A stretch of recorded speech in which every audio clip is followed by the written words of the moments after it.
Whoa. That was Guys, cool. Well, we're you've been live for the live pretty whole recently. internet. Can you What's up, believe that? guys? What's up? Hello, world. Hello, Derek, Blast. Derek, you are here. You're officially here. You are a long overdue guest, and we are so grateful for your attendance. I appreciate you guys having me on. It's exciting. And Ricky, welcome back. Last week I was a lone man, just getting pelted with Q's and A's all over for like 2 hours, and yeah, you were sorely missed. I had a bunch of comments and messages saying like, "Hey, Jar Chomp, good job, but like, get Ricky back." No one said that. I feel like the top comment on that Q&A was you should do more solo Q&As. No, you're so yeah. Maybe that's what they said in the public comments, but my DMs were blown up with like, "Hey, kid, get your buddy back." I was wondering, like, it is not specific to me, but just the one person versus two people or three is just a really different energy. It is really different to have a conversation with yourself. I thought you handled it great, man. Thank you. I like looked back at some of the footage and was like turned to the side, looking at the wall, trying to like just talk to the wall. You know, I was just postulating to myself. It felt like great, I was very alone, but then comments came through, so it was a good time. That's what we were up to last week.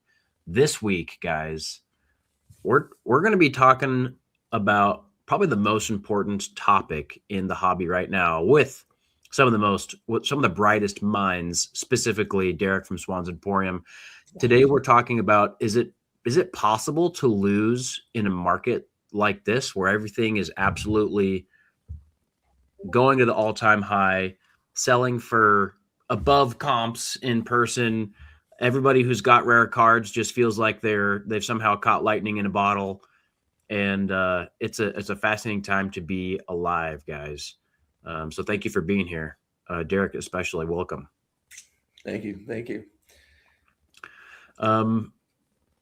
Maybe we take a quick minute and Ricky, I don't know if like this is the right time, and maybe this is kind of spur of the moment, but like, why weren't you with us last week? Well, first of all, my team was hosting sort of a sales kickoff, so I had to be very present for what was as an event, essentially my last hurrah in corporate for the foreseeable future. So last hurrah in corporate. What does that mean? What are you talking about? Well, I've got a video coming out on Monday. Channel members can see it now.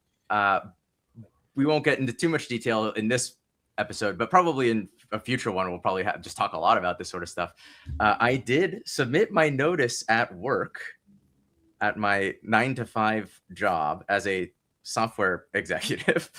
Wow. And I am going to walk away from 11 years of building that to talk about Pokemon cards and buy and sell and trade and collect them.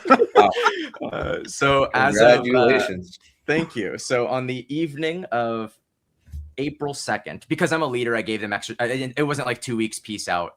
It was sort of like, hey, it's been a good experience here, and it never hurts to maintain those relationships in the case of you ever want to go back in a few years or whatever. So just leaving that door open and sort of being respectful on the way out. But yeah, I was sort of like, I'm outie. And so on the evening of 4/2, I will convert to fully unemployed. And then on the morning of 4/3, I will be fully employed by me. Crazy stuff. Crazy work, Ricky. I kind of feel like, if I may be so bold, I kind of feel like I'm Emperor Palpatine in like an alternate universe, and you're like Luke Skywalker, but you decided to come to the dark side, and now we can just run the universe together. It's a little bit like that. Man. It's how Star Wars should have gone, dude. Well, you've been a huge part of this journey and making this possible and giving me the confidence and the encouragement. So I appreciate you saying that. What I was meaning mostly is just the temptation. It's so cool over here. We're having so much fun. Come hang out. Derek, how long have you been full-time? So I've been full-time for 4 years. And, funny enough, talking about the connections is I actually just last week went to my old outside sales partner's retirement party. And so I got to go back to my old office and kind of chop it up with some of my old employees and everything. And it is pretty funny how, if you leave in a good way, when I went back there, I mean, they were like, when are you coming back? You need a job? You want to come back? And everybody was, it was exciting to be back and see everybody, but it was one of those situations where I'm like, heck no. Heck no. I'm great where I am right now. Dude, I heard that. Derek, you have your own office now? You're a whole business. I mean, I'm just a little baby boy, and you're a whole business. Well, I wouldn't call you a baby boy by any means, but I have been doing this quite a while. Pokemon not as long, but yeah, been doing the reselling game for a while. But yes, we are in a new space. Haven't quite announced it yet, so it's still kind of under the radar. Oops. But I guess we can, a little bit of breaking news there. Sorry, I didn't know. No, it's good. It's all good. I mean, I'm here. I'm not hiding it. So that's true. That's true. Well, congrats on that, man. Thank you. Yeah, a lot to learn from you. And yeah, anyway, we'll talk more about my stuff in the future. But yeah, I'm very excited and very grateful. It's weird to say it out loud in front of an audience like this, even though I did record a video about it. This is makes it a little bit more real. So yeah, it's exciting. And I'm joining the dark side with you guys. The winds have changed. I love it, man. And huge shout out to the Collector app. What's up, Collector? Collector app out here saying that it's the right move for you to leave your software job. I happen to know that a lot of the organizers and creators of the Collector app are like talented software engineers. And and so they've also created this on the side, and what an incredible thing to add to the community for all of us collectors. Shout out Collector app. Thank you for all the support. Then we got Wind Waker out in here. Just giving you the love for leaving corporate. And the chat is just star-studded. We've got Jarvitar, we got the Bulbasaur, we got Goated Poles. I saw Dan from Catch 'em All Collectibles up in here. So this is just a comment section. I think we're all just here and excited to continue to pump our Pokemon bags. Like we're all excited to talk about how awesome the hobby is going. Anybody who owns Pokemon cards or has owned them even as recently as like 2 weeks ago is like in double digits increase in value of their collection. And it is so exciting. And maybe we just dive right into the traditional topics. Don't waste any more time. We talked about last week with my Q&A. This week, let's get into traditional topics. We've got a lot to talk about, a lot of current events, and then our main topic. Does that sound good to you guys? Sounds great. I just can't stop laughing about Dylan saying I'm a baby thief, though. that is so funny. But I'm ready. That's pretty crazy. Sorry, Dylan, but you were never going to win the most handsome content creator, YouTuber person competition against Derek. He's got the mustache. He's like what, 6'7" or something like that. So close, 6'6", but I'll take it. 6'6". It's tough competition out here. All right, our traditional topics, man. The first one is a PC pickup or just an item we have some sort of connection to, and maybe we have our esteemed guest to go first. Sure. Yeah. So this is a recent pickup. I was lucky enough, a friend of mine picked this up is it 2 weekends at this point? Front Row Portland came to his table and he was able to grab it, and he sold it to me because he knew I'm a collector, similar to you, Ricky. I've got the Bugsy Caesar right here. Oof. New cert, PSA 10. I collect Caesar and Steelers cards. The Steel Generation introduced in Gen 2 was, very exciting for me. Love it. And to get a new cert, I wish I had a swirl, but can't complain. Very, very excited to be adding this one to the PC. That card's tight. Love it. It's wild. My price memory on that card is kind of way off because I don't pay that close of attention to what's going on my PC. So I do have a copy, not to flex, that has a swirl. I graded it myself. Nice.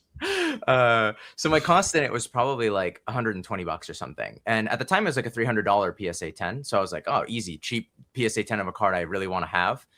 And I looked at it the other day and I think they're they comped at like 1,800 recently, if I'm not mistaken. We're already up because it was 1,500 a couple weeks ago, and the VS series stuff, obviously, as we'll talk about everything, but the VS series stuff has been booming as well. So this is a great card that I think is very undervalued. Yeah, I agree. I love it. Nice, man. Congrats on the pickup. Thank you. Thank you.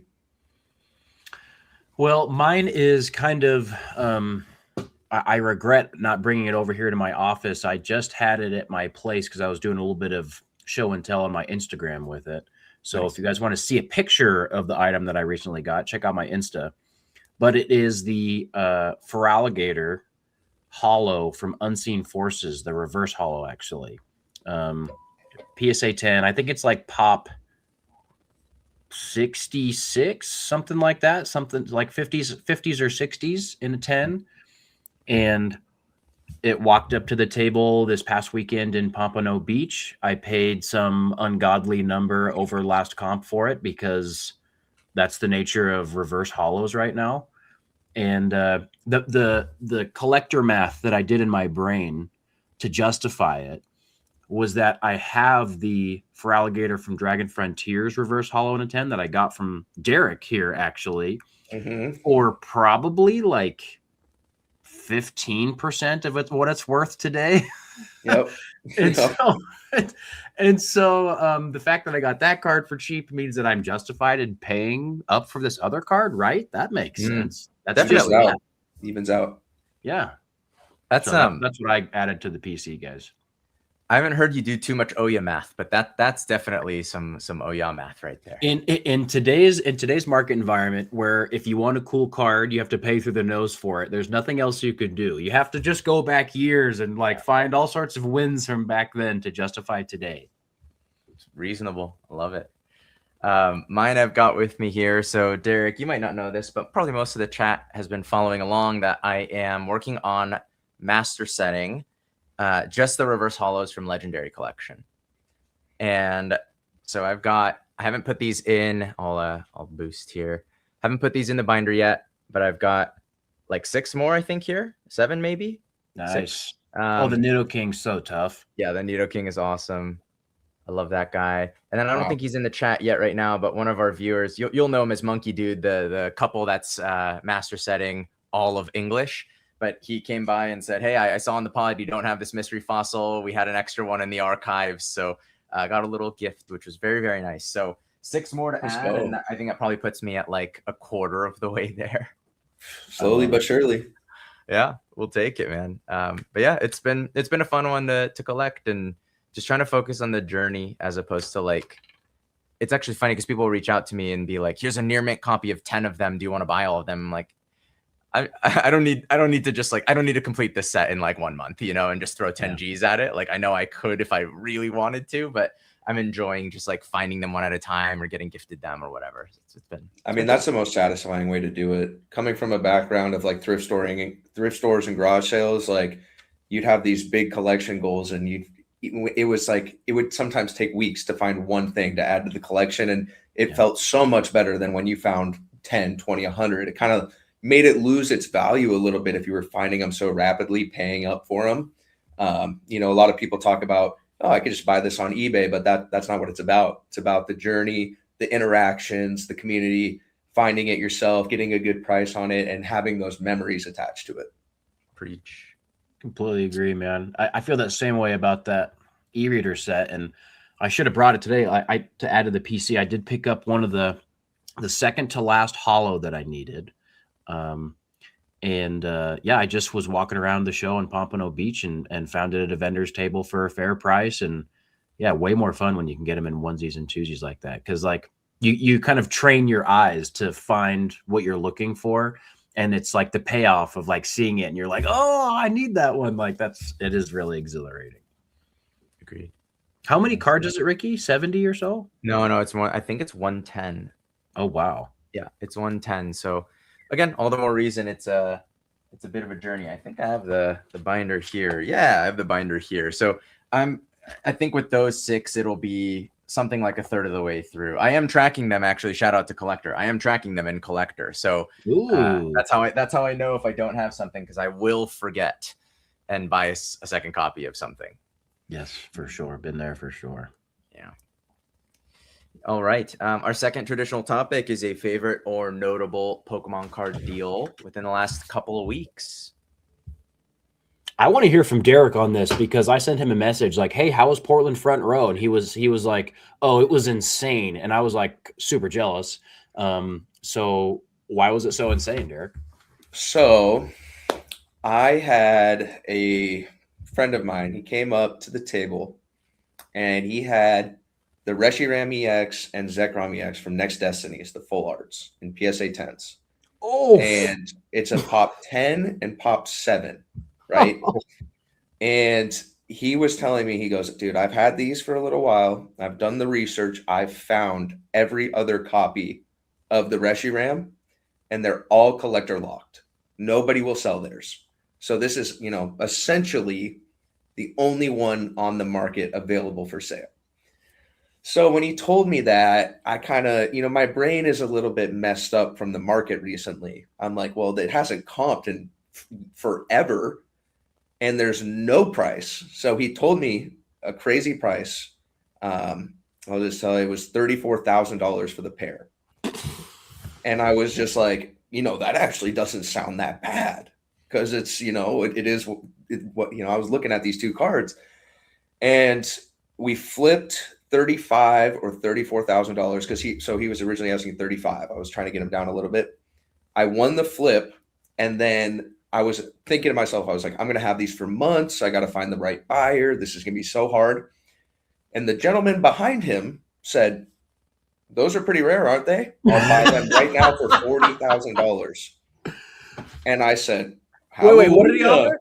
What did he offer? $40,000. The guy right behind him. And so you bought him for 34. He's at my table counting the cash, and the guy behind him comes up and buys them from me. So you pay 34 and the guy behind him pays 40. Correct. Yes. So it was a nice, quick little profit. And to help him out, because it was like I won the flip. I did the deal right in front of him. He was sitting on his suitcase counting the cash. And, he was a good sport about it, because he still made money. I made money. It is what it is. But he actually ended up selling me the Dragon's Exalted Mew PSA 10 as well. So he had some crazy stuff in his collection. And so I picked this up from him a couple days afterwards, because I was like, hey, I know how much he got for this one. I'll give you a little bit more so you make some more profit, and I'll find a way to sell this as well. But yeah, it was a pretty wild, like 20 minutes at the table, just going, like, I couldn't really process exactly what was happening. Everyone was around, like, freaking out. And the guy that sold the cards, he was just sitting there, and you could see his face turn red. Yeah, it was definitely like a once in a lifetime at the table experience. So pretty insane stuff. See that, first of all, congrats. So cool. Right place, right time, right person. But like, this is why I feel like the vendor POV, like, content style is just so perfect, because like we kind of talk about how it's a little bit like Pawn Stars, and people get to kind of see, oh, this niche item, what is it worth? What are people willing to pay for it? And how is it legit? Like, can you get an expert in here to tell you how legit it is? But the part that they don't really show you in that show is like, what did the pawn shop end up like really being able to sell that item for, and who was the buyer that they found for it? And you just had that entire life cycle in the space of like, 8 minutes or whatever it was between the guy selling and the guy buying. And that's so cool, man. Are you a little bit sad that you didn't get to own those crazy rare cards for longer? It's funny, because in the moment, like, I am at heart, I'm a quick flipper. So like, if I can take the profit and move on, that's what I'll do. But in the moment, I was like, dude, this is insane. This is incredible. And then after the moment kind of died down, I was like, man, I kind of wish I had those still, because like my plan was, I think they were worth 50.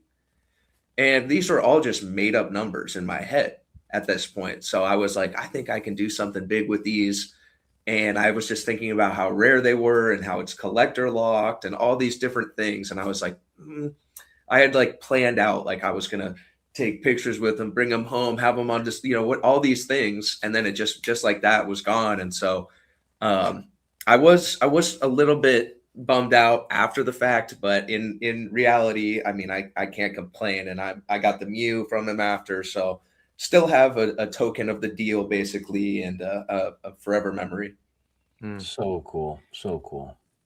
Did it cross your mind at all? I guess like it's hard in the moment. Did it cross your mind at all to be like, hey, that seems like a fair offer. Let me wrap it up with this guy and then we'll talk about it. And then like give yourself time to process and like counter at 45. Like you might have left a few $1,000 on the table if someone was that willing to just pay 40, like no research. They're just standing there like, I just know those are rare and I'm throwing money at it. Like, did any of that sort of go through your head at all? Or is it more like, dude, when you're in the moment, you're like, I'm about to make $6,000 in 30 seconds for nothing. It was definitely in the moment for sure. Yeah. Like, thankfully I knew the seller, I knew the buyer. And so like I talked to the seller after the fact and he was like, I've done deals with the buyer multiple times in Portland. And so I was like, he understood that. He was like, you guys have that buyer seller relationship. He just saw me pay that much money for those cards. So obviously he knows that there's value and that somebody would pay a good amount of money for them. So it gave the buyer that safety net of being like, okay, they may not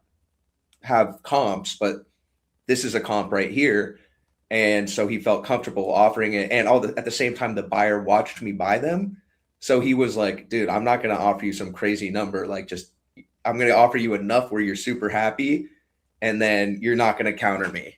And so it was definitely fair on all sides. Yeah. That's good. I didn't want to deal with negotiating because like I said, he saw it all go down both sides. So the fact that he even offered that much was, in my opinion, crazy. Yeah. He could have offered a couple $1,000s over and I probably would have taken it just to do it quick. But it was just all heat of the moment. The heart was racing and it was insane.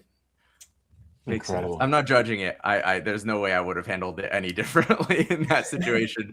I was just curious, like hearing it from the third party view. But you're right. Like, what are you going to say? Like, oh, I don't know, man. I kind of paid strong on these. Like, he's like, I just stood here. He was literally still counting the cash like on the table. Made you a 20% offer. Totally fair. Totally fair, man. Derek, far be it for me to like tell you how to do things, but like that is such a unique moment. I'm sure you got all of it on camera.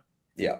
That's such a unique moment that like maybe that entire transaction like deserves its own video. And maybe like that's how you do the ode to the fact that you got to own those cards just at all. They were in your possession for, at least one point in your lifetime, you got to own those. Like maybe the move is like to give us some of the backstory, but like in a more detailed way in like a video or something, because like that context of, oh, I took the 40K offer because the guy saw me pay 34 right then. And like, that's like such good context for the audience. And for those people who won't view this live stream, I would watch that video to death because there's so many things going on in a reseller's mind when all that is going down.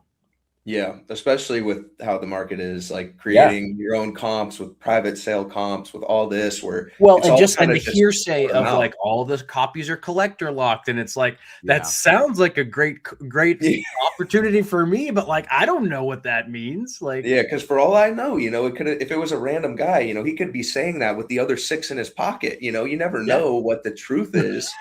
And so, but in my mind, I'm just sitting there going, "This is great." Oh, I love it, dude. Yeah, that's so cool. Congrats, man. Thank you. Ricky, what about you? Notable or big deal recently? Yeah. So I had a very successful, I think successful by my standards, first stream sale recently and good recent show. And so I had about $25,000 burning a hole in my pocket that I really wanted to spend on inventory. And I walked a show for the first time in a while. And somebody had reached out to me in the few days before that over email saying, hey, look, I'm a disabled veteran and I have all these cards. They're from my childhood and I've graded a lot of them. And I want to sell them now. I could use the money and I know the market's hot. and I'd really like to do it with somebody who is who I can sort of trust. And so it just so happens he's about an hour and a half away or something from this area. So long story short, 17K deal, had some PC ETBs in it. It had an Evolving Skies box, this one actually behind me, Nice. in it. And then also I have a lot of the items here still, so I will I'll do solo layout. PSA 9 Shining Raichu. Wow. Japanese. 9 Moonbryon, but you always take one of those. Shining Magikarp PSA 7, but I don't know. Oh yeah, you can see it there. Nice swirl. Oh, wow. You can see that right in front of its face. It's like about as good. Almost looks like there's two on there. I think there's only one. There definitely is one, but it's the second Magikarp I think is extra shiny. Gotcha. Oh yeah, this one up here. Yeah, the Japanese ones are different. They kind of have that Korokoro Mew shiny. Oof. Nice. Shining Gary. This I know you get a 9 on the first edition Gyarados new cert. That's really nice. Yeah. Yeah. So a lot of these actually, when I was looking at them, they're clearly from the same sub. They all have like the same first 7 numbers or whatever, 6 numbers. And then this one has a swirl on its head. That's going to be really hard just the way the holo is to see it, but it has a swirl on its head. Beautiful. So these were apparently just from his childhood collection. And I made him a pretty strong offer, and we'll talk more about this Shining Raichu and another card in a new segment that we're going to introduce during the tall grass in probably about maybe 45 minutes with how many Hitmon topics we have. But I'll talk more about that card and why I paid 120% of comps on it, but I did. And I think I'll be okay. We'll talk about that. But yeah, it was just and again, I tend to highlight these deals where there's some sort of like heart or story, like somebody needs the money and they were able to turn something that they liked but didn't necessarily need into currency that they can use to fund their needs in life. And he's just a really sweet guy, and it just so happened that it was a $17,000 deal this time, so it has sort of a little sticker on it that's a fun dollar amount. Very cool. Yeah. Well, speaking of $17,000 deals, so in between now and the last time we had a live stream all together, I was at the Miami Collecticon, and on day 1, towards the end of the day, a guy walked up to me and he said, "Hey, I just gotten a couple of offers on this stack of cards. What can you do for me?" And he hands me that stack of cards that I eventually bought and put on my Insta. And it was just like e-reader gold mine. It was like Aquapolis Houndoom, Skyridge Houndoom, Crystal Crobat, Crystal Golem, Hollow Umbreon from Aquapolis, and just like huge cards. There was a Gold Star Latios in there, Shining Steelix, just a huge collection. Wow. As far as like the cards that were entailed, it was maybe like 20 or 25 cards or so. Wow. And he said he had gotten an offer. The first offer he got in the room was for $13,000, and then he got another offer from some other guy for $15,000. And he showed me, and he's like, "Hey, so what can you do for me?" And I was like, "Hey, you know what? Like, it sounds like you're shopping these around. I'm going to take my time and figure out like the best number that I can pay you and not waste your time." He's like, "Yeah, I don't want to go back and forth. Like, just what's the best number you can pay me?" And so I took some time and I looked at every single copy, front, back, looked at relevant comps on TCG Player and what it might grade, and looked on eBay and what those slabs were selling for, and all this kind of stuff. And yeah, it was I don't know, I was probably there for 30 minutes or so comping out these big cards. And I was like, "All right, man, like in order for this to make any sense for me, I can pay you $17,500. And he says, "If you throw in a little card on top from, as like a little extra trade bonus, then I'll do it." And I'm already intentionally like squeezing myself so I can like get these cards. And I was like, "Okay, all right, fine, pick a card." And so we picked a card for trade, and yeah, we took it back, and we had a lot of those cards available on our vintage singles stream the following Tuesday, and it was so cool to be able to have such like big e-readers in like raw in good condition. So fun. and like one of those things that like when you go to a big show like Collecticon, you're like, gosh, I hope this happens to me. What card did he pick? Good question. I think it was like a vintage card that he was going to give to his girlfriend or something. I don't remember exactly. My brain was totally focused on other stuff, but he told me that he was either from Chile or was in Chile and got the cards there. He bought a master set of all the e-reader sets, and he picked out some of the cards that he thought were really, really, really clean and was going to grade those like 9s or 10s, and then brought these other ones just to sell for cash. And so who knows how much he made on it, because like who knows what the market for high-end e-readers in Chile is. Like I don't know, but all I know is what I think I could possibly sell them for. And so we worked the deal that way. Awesome. Buying a bunch of vintage cards at once is like one of my favorite things to do in the hobby. Yes. It's why we're here. You know, it's pretty much why I'm here. It's a big part. It's a big part of it. Yes, that's awesome, man. Those are fun deals today. We had some good big ones. Big ones, indeed. Before we move on, just a reminder for the chat that we do Q&A toward the end. So if you're asking questions, we will star those and come back to as many as we can at the end of the stream.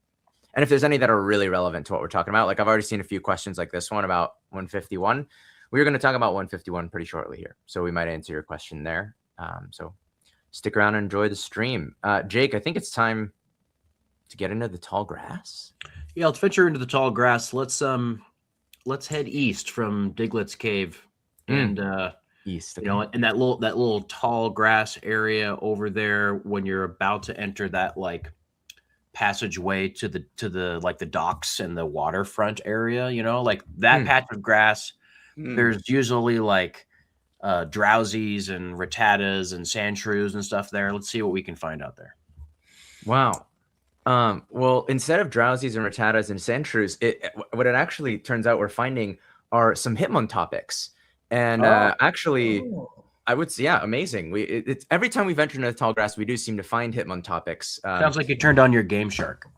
I mean, yeah, but I never owned one of those. I always wanted to own one of those back in the day. I've always wanted to own a Game Shark. Maybe I'd get back and buy one. My grandma's always asking, are you worried you're ever going to run out of stuff to talk about on these videos? And I was like, you have no idea what is going on. Okay, so which is to say, this is going to be our most dense Hitmon topics ever. We've got 6 Hitmon topics, and we probably could have picked more, but I think we've got 6. So the first thing we're going to find in the tall grass is these little cuties. Oh, Palm for the win, guys. Look at them. So, I mean, Brout is already basically viral. Yep. What do you think of these guys? You know what's funny is I've been seeing a lot of comments being like, man, Pokemon nowadays looks AI. And it's like, it's one of those comments that you get because AI is like a thing now. Whereas like if AI was 10 years ago, people would be saying the same thing. It's just like a cop out. The Pokemon's always been unique. The starters have always kind of been a little controversial. If they're cool, they always grow on people. But I love what I've been seeing with Brout. I've been loving the memes and the videos with the jacket, and just like it is so funny and awesome to see. I love Palmbon. I love his like just abject blank-mindedness face. Yep. It's so good. Tongue out, no worries. We're just here to party. When I first saw it, I thought it looked a lot like another Pokemon whose name is now escaping me, Palmot. It looks like that evolution line a little bit in the face. Oh, sure, yeah. But that they were like, they're like getting really specific, right, with the animals. It's not just like dog. It's like, this is a Pomeranian, a fire Pomeranian, a aqua gecko. This aqua gecko is one of the most Neopet Pokemon of all time. It is. What was that alternative like Barbie doll? what was that called? They had like huge eyes. Somebody in the chat help me out. I have no Gecko idea. reminds me of one of those. Okay. Well, so it sounds like we I love think them. it's Polly Pocket. Gecko looks like a Polly Pocket. Oh, interesting. Or Bratz. Yeah, it might be Bratz. I don't know if we have much else to say. What do we think? I guess like you guys probably play the games pretty diligently as they come out. Do we have any guesses on like final typings? I don't know about typings, but for the Pombon, I have a feeling that, it's so cute and innocent looking right now that it might become like one of the most fierce of the three in the final evolution, where it's just kind of nobody's expecting it. It's so cute. And I have a Chiweenie. And so, the Pomeranian, the small dog, like all this stuff, it's like, oh, they're so cute. But you gotta watch out for that final evolution. I think it might be dangerous. All I can say is if they lift it off 4 legs and give it only 2 legs like Incineroar, I'm throwing the game away. All right? All 4 legs. You hear me, Pokemon Company? Wow. Quadruped supremacy from Jake. Specifically for Pombon. Specifically. It'll be interesting because you can kind of like when I'm thinking of Gekua, I'm thinking I'm getting like Inteleon vibes, you know what I mean? Yeah. And so it's kind of like I'm very interested to see what they'll do to spin off of that and make it its own unique Mon. I see a lot of comments here. Yeah, I mean, there are a lot here. It does seem like it's going to become sort of Greninja and Inteleon. It does kind of feel like Pombon could just become Incineroar. And it does kind of feel like we've got a Rowlet thing going on here. So obviously we will see, but pretty cute. When I first saw them, I was like, what, is this real? And then they really grew on me pretty fast. I'm with you on the absolute blank stare here. And kind of like Derek said, I became a small dogs guy by accident. I also have 2 Chihuahua mixes, Derek. So I don't know if we knew that about each other, but one of mine has just blank marble eyes. And we just say he's got shark eyes and there's nothing going on behind him. And it's kind of this vibe. Like he's just happy to be there. That's right. Yeah. The only last thing I'll say about this is from the gameplay, not gameplay, but like the kind of preview they showed us, it seemed like going underwater is going to be an option. And that sounds very cool to me. Which is very exciting because that means that Pokemon actually has to put some detail in the water. You can't just have like your Pokemon fall down a slope into the water and the game glitches. There'll be you'll go underneath and it'll be a loading screen and then you'll appear underneath the water. There's not going to be just a diving in or anything. I love it. Love it. Okay, guys, let's move on.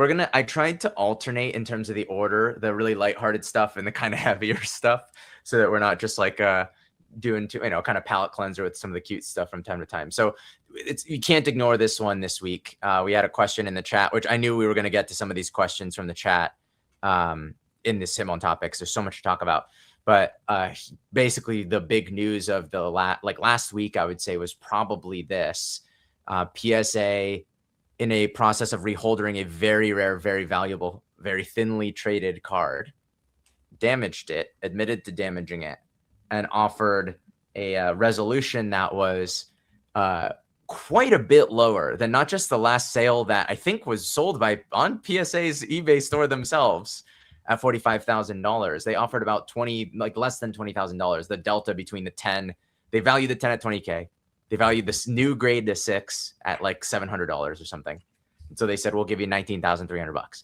When in reality, it sold for $45,000 through PSA. And as we know, the way these things are going, right? Easy to imagine the next sale actually would have been 55, 60. I think the guy said he might have gotten offers of 60. In the current market, it's just not crazy to imagine that this card should be worth 60. So I don't know if there's been any news on how this has unfolded since, but really a rough story. And I think, Jake, you and I, while we've criticized PSA in these streams many a time, we've also continued to say, but keep going with PSA. This is a hard one. There's no defending this one, I think, but I don't know what you guys think. The obvious reaction, right, of the outrage and the fact that, you know, PSA sells a copy for so much more and kind of like pleads ignorance to the idea that the market is higher, and you know, there was no recourse of being able to prove they had an offer at a certain amount and all this kind of stuff. Like, it's, if you've been in this situation, it is outraging. I've been in this situation, not quite to this number, but like, you know, the reholder service, they refuse to reholder the card, they regrade it, it gets a lower grade, you're out thousands of dollars. It's infuriating. And all that being said, and at risk of you know, being some sort of a PSA shill, I will say that large companies like this, they put policies in place for situations like this, like customer service situations, so that customer service agents and all that kind of stuff like have a standard procedure to walk through if something like this happens. And from what I understand, it seems like the procedure they walked through was to alert the right supervisors and to get an opinion from some sort of formal pricing evaluation team internally to then make the recompense offer to the person whose card they damaged. And that team is, my guess is they are not market prognosticators. They are probably just people who look at the average of the last few solds and give some average number. And the offer they made is probably a result of that procedure that is, of course, totally out of touch, obviously not fair, but is probably just according to a procedure. And my experience working with PSA in a situation like this was very similar. Very cold, very procedural. Sorry, we don't care about the circumstances. This is what we do when this happens. And that sucks for the individual, for sure. Yeah, I definitely think that, like, obviously a company this large has TOS in place. They've got fine print. They've got all these little things to protect themselves when anything like this happens. Yep. One of the things that I was talking with a couple of friends about was, you know, the timeline is very close. You know, this happened when, like, early March, whereas the sale was February 22nd. So we were trying to do the math on it, right? Where it's like, could they have technically had this card in hand before the sale? Before the $45,000 sale? And maybe, because I know PSA uses, they work with Card Ladder, you know, they've got the Card Ladder values and all this stuff. So is there a timeline, you know, where this actually did happen prior to that sale, where the speculative value was around 20,000, and then, you know, just crazy, the sale happened at 45K in the, like, while this was going down? I mean, I'm sure it could be fact checked with email timestamps and that kind of stuff, but, and reholdering, I believe, is like a 7-day turnaround. So depending on when he shipped it, when it arrived, when they got to it, all those things from, I mean, my experience with PSA, you send stuff to them and it can take them up to a month to even look at the package. So those were kind of questions that I had going through my head, because it is a very, very close timeline between the sale and the announcement of this. So kind of just trying to think on maybe PSA's side. I don't know. I get what you're saying. Yeah, I get what you're saying. And I get what Jake's saying too about, like, it being procedural and cold. I mean, someone in the chat here, Alex PokeCR, kind of said, like, yeah, I get that stuff happens. A card can get damaged. Why don't they just throw money at the problem? Like, it does feel like, I don't know how much they make off of reholdering. I would guess it's more than the difference between 50 and 20K, right? I'd imagine they make more than 30K off reholdering services annually. Like, this is sort of like a cut your losses thing. Like, it does feel like they could have just said, yeah, here's 50K to buzz off and not make a big stink about it. Are we okay? And that would have been good PR.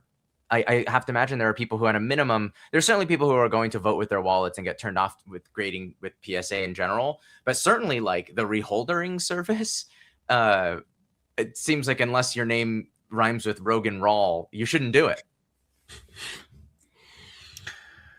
Yeah, I totally agree. Like, how is for high end cards like this? Like, how is there not some sort of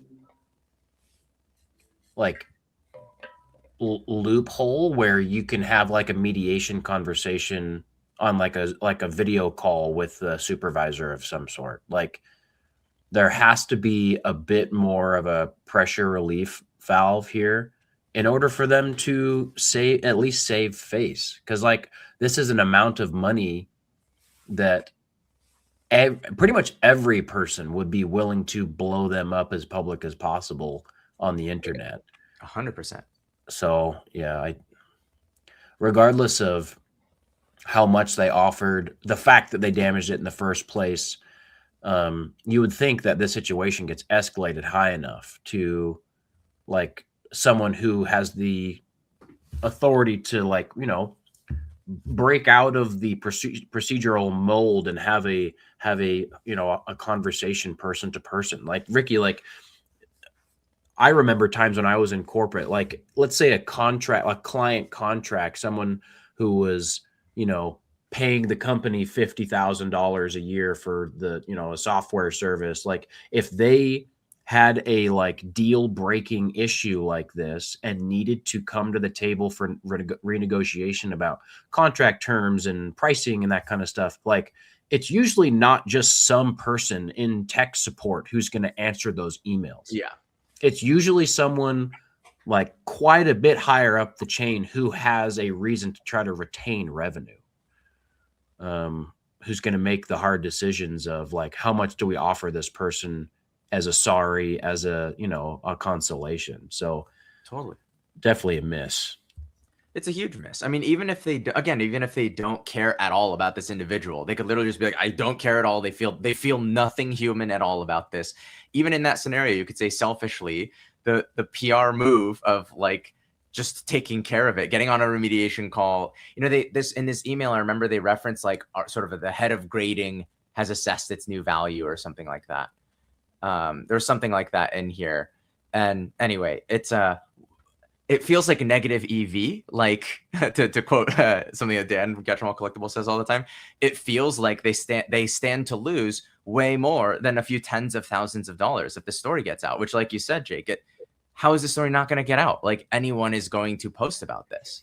Yeah, yeah. I do feel like just after rereading this, that you know what you said earlier, because they're saying right there, you know, we don't base this off a single sale. We base this off averages. So they probably took the 45K and the previous, which was pennies compared to what it is now, you know, and just put it right in the middle and said, yeah, I'm right in the middle. 20K sounds about right.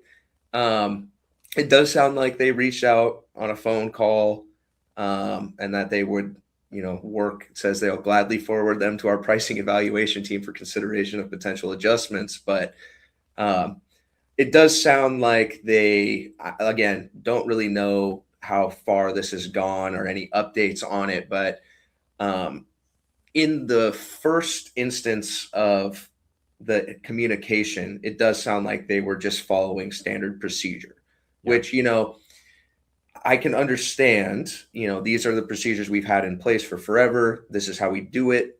If you have concerns, we can potentially, you know, see if we can make it right in a different way. It's a very PR response. And so there's that line to it. And hopefully, of course, after hearing or talking about it more, they're able to compensate in a more fair way. But it's hard to tell just based off the initial. It's easy to be in uproar because you see 45K, 20K, you hear those numbers and it's insane. But I mean, just from what the information we have in front of us, it seems like they're following standard protocol, and it's just so happened to be a very large discrepancy in a crazy market, which does make it a little bit tough. Not siding with PSA here, but just giving another opinion on it. Yeah, I hear you. I mean, that piece is defensible. I mean, someone also said something in the chat that I think is sort of the only other defensible thing, which is PSA does grade like 120,000 cards a day right now. Yeah. So like if a couple of them it's a shame that it happened to a big card and that their resolution was this unsatisfying and short-sighted, and sort of unreasonable in the current market, which they definitely understand. They have the resources to very much understand the current market. They know what's going on. They're selling, like they're selling a high volume of cards on their eBay. They know what's happening. So to play dumb, the reaction is really bad. But yeah, like that is the other sort of defensible thing is if you do 120,000 a day of something, 10 of them, 100 of them, you might botch it a little bit. And again, the key is how do you respond to something like that when a sort of genuine mistake happens, and it's just a law of big numbers thing. But yeah, the response is not inspiring, to say the least, for sure. It's also interesting to think about. I mentioned earlier how for example, that the ecosystem of like the power packs, for example, and how they're pulled off card ladder value and all those companies are intertwined with each other. They don't go off average value when it's in their favor, so yeah, it's very interesting how when it's against them, it's an average, but when it's in their favor, it's like, boom, this is the value. That's it, because we saw a lot of people complaining on Reddit about, winning cards in these packs and having their values be astronomical when before the market boomed and there was no sales. It was like, dude, the last sale on this card is $200 and card ladder value is $1,500. And I just won this from a pack. And how am I supposed to sell this? All like, where are they getting these valuations from? So, but from their perspective, it was like, well, that's what it says it is. And so it's very interesting to see the double standard when it comes to defending yourself versus being the one that's having the monetary gain, That's a great point. I think that in a lot of ways, to me, is the scariest part of the vertical integration and sort of monopolization here is the ability to sort of just grade your own test, so to speak, like skew the numbers in the direction that favors you when it favors you, and then skew it the other way when it doesn't. And yeah, that is the scariest piece of it. I saw someone in the chat, which it's totally fine, Grim Warrior. One thing I love about our chat is like pretty consistently we're able to speak with nuance about these topics that some people get very emotional and unnuanced about. Our chat tends to be able to kind of like actually analyze the pros and cons and what's going on rather than just, being enraged. So Grim Warrior is saying here, not to defend PSA, aren't they offering to give the card back in a PSA 6? Wouldn't he be able to sell it for a decent amount? These vintage cards like this lenticular Deoxys, the way that it's manufactured and how old it is and how rare it is. I think it was a movie promo or something along those lines. There are very, very few in gem mint condition. So this is a case where the difference between the 6 and the 10 is pretty much the price of the 10. A great way to answer that question as well is to go onto Jake's channel and watch his video about his Venusaur. I mean, he paid a good amount of money for that card. And when they offer to give it back, sure, you get the card back, but it's a substantial loss. I mean, it's not proper compensation. So, it's a pity offer of them to just say, hey, we'll give you some cash, or you can have the card back and then deal with it, the repercussions on your own. But I mean, it's nowhere near fair by any means. Yeah. Right. Anything else on this one? Well, the fact of the matter is PSA is a direct-to-consumer business. They're not necessarily a business-to-business. That's not like the main source of their revenue.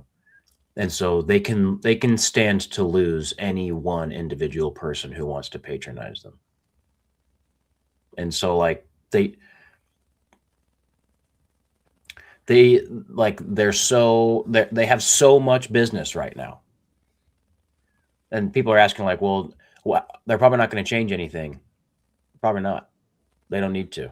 Their business is so booming that like it I don't know. Like I don't expect any changes based on this happening. I don't know what you guys think. The sad reality is, that's, if we're being honest with ourselves, even if, like you said, 1% of the people that send a PSA stop sending, the numbers are so incredibly high right now with, rates of cards being sent in that it's not going to affect them to the point where they don't really need to make this right. Sure, it would be an amazing show of PR and showing the community that they care about this. But I mean, if we're being completely honest, nothing will probably change. Yeah, probably not. I get what you guys are saying about like they can stand to lose any one person, and even with the story going viral, maybe it's losing 10,000 people, and they'll still be fine, and so they probably won't change anything because the incentive is there. But I still can't help but think that there's got to be somebody in there who is smart enough to say, is trying to screw this guy over going to lose us more business than just paying this guy out? Like the difference between the 20K and the 50K is 30K. This story going viral probably does more than 30K of damage. So that part of the calculator, even if you look at it purely pragmatically, you're like, this is a dumb PR move. The thing I keep thinking of in this conversation is, do you guys both have pets? Do you either of you use Chewy.com? Yeah. Mm-hmm. Do you know about Chewy's reputation when it comes to like customer service? And no, thankfully, no. Okay.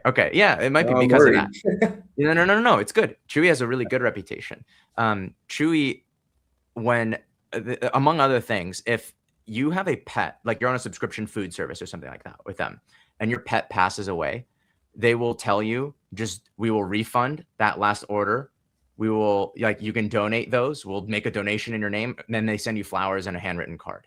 Wow. And so they understand, and that I know that story because those stories go viral when they happen, and it costs them $150 worth of flowers and food that they just count as a loss leader, because they know, one, that it's a nice gesture on a human level for pet people, and they I think mission wise they believe in that, but as a business move, it's a good idea.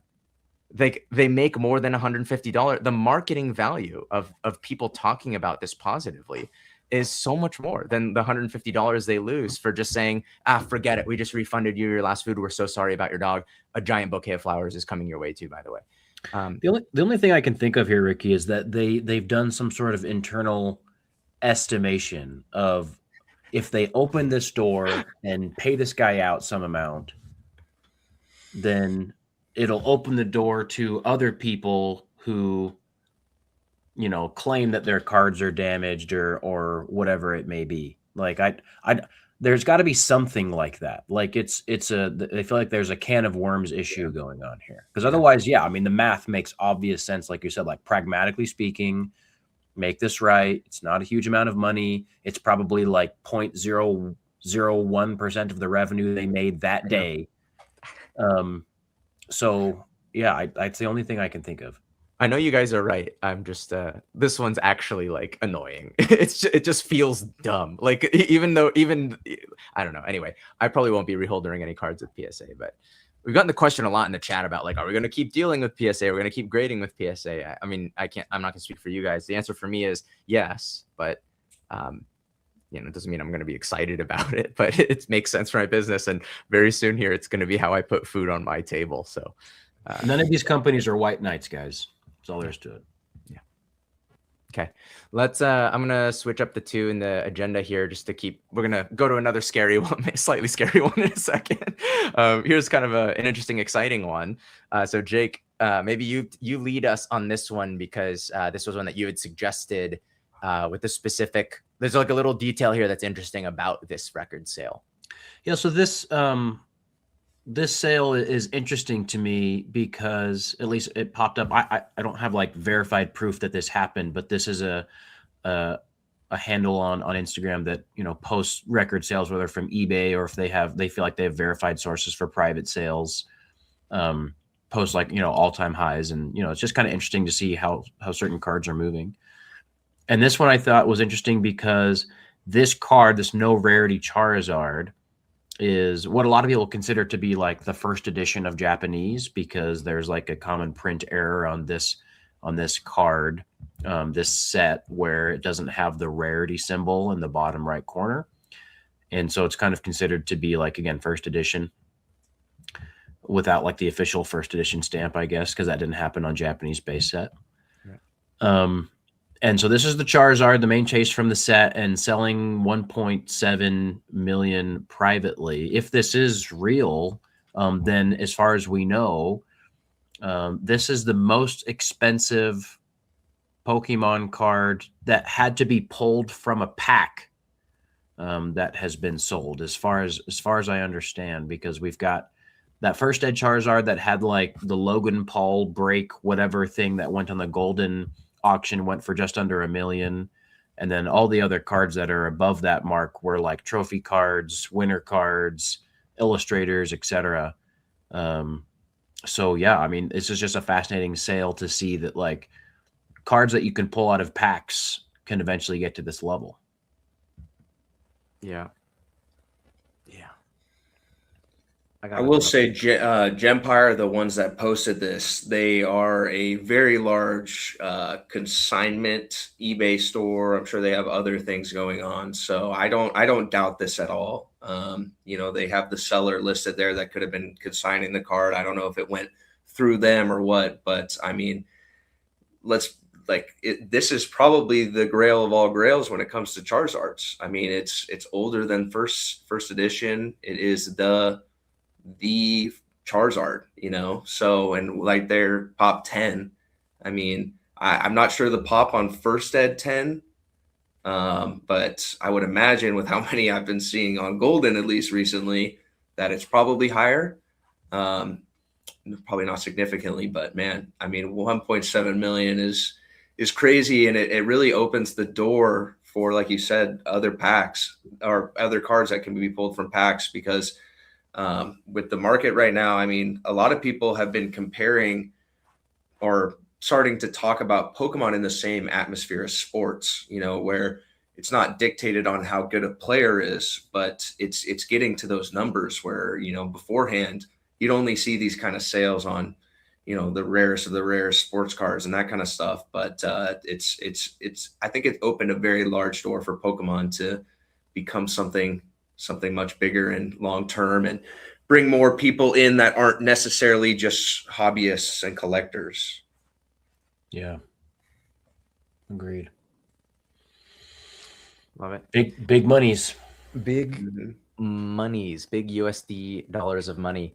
The next one here is we're still in the tall grass and Hitmon topics here. A lot has happened in the last couple of weeks.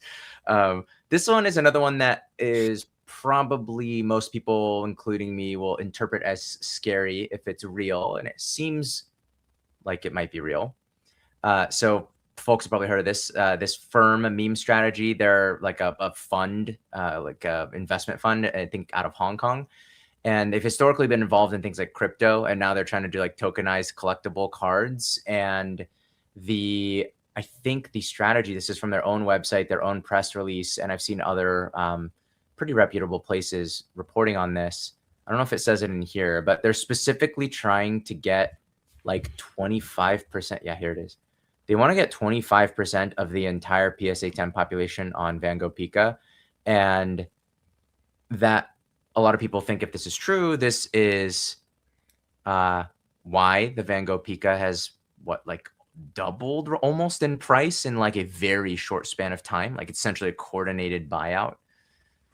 What are you guys' reactions to this headline? Like, maybe assuming it's true, and it seems like it is, real proof and real movement from like an institutional level, maybe a scale we haven't seen quite as much of in 2025. It's fascinating that if this is true, that they decide to do it with this card, because there seems to be so many pros and cons with this card. I mean, pros, it's very recognizable. Pros, like you can, I think it's feasible to go out and actually buy this many copies of the card. And so, like to actually accomplish the feat of getting what is it, like 12,000 copies of it or whatever, to get 25% of them, it seems feasible. What I don't understand, and maybe this is just my ignorance, but like, how are they going to keep up with that purchase volume? Because more of these are getting graded every single day. Are they going to like continually buy them and try to maintain that percentage based on the reported total population amount on the PSA website?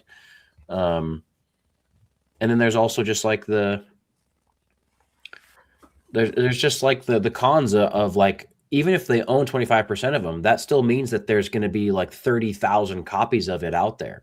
And everyone who has one, they don't share the same financial concern as this company. And so like they will sell them for whatever price they want to at the time that they want to sell. I don't know. It just seems very risky to me. With one of the things that like I'm super interested to talk about is like, what is their exit strategy here? Because obviously, if you have 15,000 copies of a card and you try to offload them, it's not like you buy them all up, the price shoots up, and then you have a way to offload that many copies for the price. I mean, it is like a stock, but it's not, where if somebody sees them flooding the market, it has to be, they have to have some kind of strategy to get rid of them. And I don't know if it's, something where they maybe relate it, when you pulled up PSA there, I was kind of leaning towards that, where they get a deal with a company that takes them and disperses them their own ways or what. But there's so many of these cards, like you said, they're still being graded to this day. I think it's a great card. It's super popular. The way that it was obtained was awesome. Like there's so many great things about this card. I have one in my personal collection. It's one of the only modern cards that I still have. But I just don't know what they're going to do once they hit their price point. Nobody's going to want to take on that many. I mean, this is the first of its kind from what I know publicly. Yeah. And so it would have to take somebody else, or, I just don't understand how it's going to turn into a extremely profitable investment if that's what their goal is. So I don't think that's their goal. And I'm going to also borrow a line from Jake and like excuse my ignorance if I don't know all the details of this, but when I think of like tokenization, it's kind of like what JTX is saying here. Like, I don't think they're actually planning to sell it. I think it's more like an NFT play. Like putting it on the blockchain and you kind of own like a digital copy of it. It's not that different than like gold standard and like backing gold with like a ETF, or like the slips that they used to back gold with. Like the bank would have your physical gold. You wouldn't own the gold. You'd have a slip that says you own however many ounces of gold or bricks or whatever it was. So again, I'm not an economist or anything like that, or necessarily an expert in like tokenization of stuff like this. But I actually like that comparison quite a bit, Ricky, because like maybe in that comparison, buying this card is more like stacking up a bunch of gold bullion, just like bars of gold. And then what we're doing in the market is we're more transacting in like rare numismatic coins, right? That have like a year or a face or a story with them, where like they're just going off of, we want exposure to the collectibles market and we want an incredibly standardized way to do that. And we're not necessarily here for the speculation of like something super low pop and something from a super expensive box or whatever. Like we want to be in the Pokemon business, but like just barely, Yeah, agree. I mean, people in the chat are saying similar things here. Like Tiny Flame, always shouting out Tiny Flame, who's like always saying smart stuff in our chat. I do think this is a little bit like, it's like a crypto ETF, or like you own a fractional piece of a vault of these cards, or the gold comparison.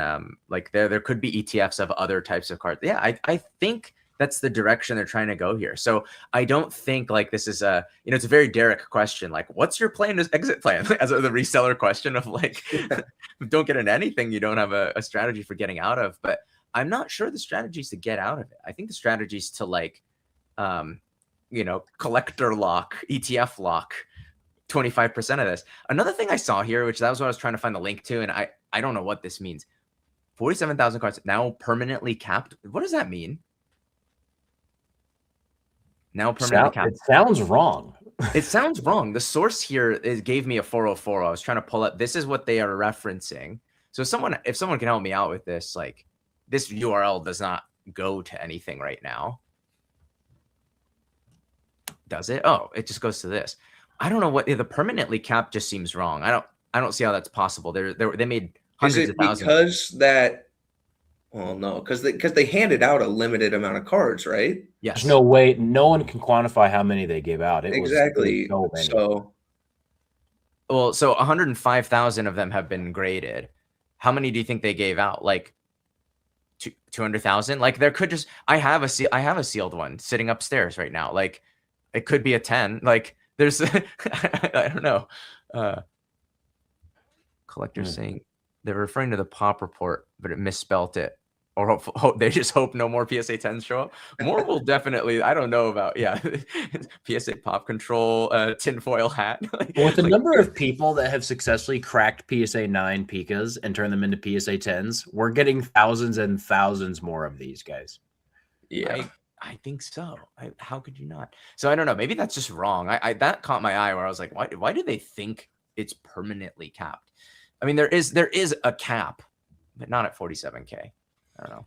This all just kind of ties back to, like this is some next level stuff. And we're talking Pokemon cards here. You know what I mean? So like if people, high level investment companies or everything, if people are starting to think like this, I mean, we're seeing $1.7 million sales. We're seeing 25% of the population of certain cards getting snagged up. I mean, this is like I said, a massive door being opened up for Pokemon, and it's amazing to see what people are doing and how they're strategizing the Pokemon market. I mean, again, we're like, you say Pokemon to most people and they just think it's a children's game, all this stuff. You get comments all the time that are like, this is a game that's made for kids. Why are you guys dealing with it? You're almost 30, and it's I think it's taking it to quite another level here. Yeah, it's as somebody who just the news broke internally about quitting his job, I am in 3 conversations a day of like, excuse me? You said Pokemon? What? Did you say Pokemon cards? You're some sort of fool? You're making how much selling Pokemon? Yeah, for sure. Yeah, I mean, yeah, it's interesting. Tiny Flame said something here. Yeah, I mean, Jake, when I was at your table at Card Party, there was a dude from the Netherlands who had like a shoebox full of these. He must have had that too, yeah. He must have had hundreds of them, just this one guy. And he's like, I don't know, I'm just trying to make some deals with vendors as like it's like a market. It was like a marketing and relationship building thing for him. But I do think there's like, I've had another guy, a kid and his dad from the Netherlands, where he had maybe traded me at West Coast Card Show. And he's like, yeah, I've got, it was some crazy number. I forget the exact number. I think it's in a video, but yeah, it's like, yeah, we've graded 500 of them. It's like just normal people from the Netherlands have access to lots of these. So yeah, maybe there is a million. It feels like there's at least 250,000. So I don't see how the pop of that card isn't eventually like 100,000 in a 10. Yeah, I agree. Okay. Trey, Jake and I had lots of talks at our last family wedding. Yeah, you get the family together and they're like, so you're doing what? You're still doing the Pokemon thing? Pokemans, that's still popular. Yeah. Okay, let's move on to what I think is our fifth. Yes, I think 5th out of 6 Hitmon topics here.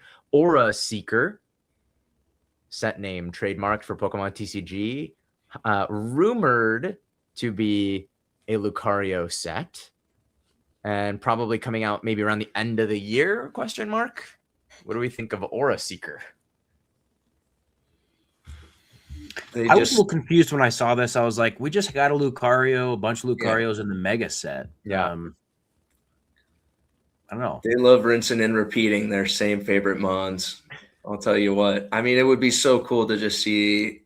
I don't know how well it would be received. So, I mean, I get it from a marketing standpoint, but just see like a random mon that doesn't get as much love, that's still popular. I mean, have we had like a Tyranitar set? You know what I mean? Like there's so many popular mons out there, and I just feel like they just take the same 15 of them and just rinse and repeat, give them an extra mega and make a whole new set about it. It's easy for them to do, but yeah, I do feel like we just had Lucario hype. So it's interesting to see them doing it again. Yeah, I'd much rather have a Lugia set than a Lucario set. Come on, guys. Give me more Lugia. That's another one. They just did a Lugia set not that long ago.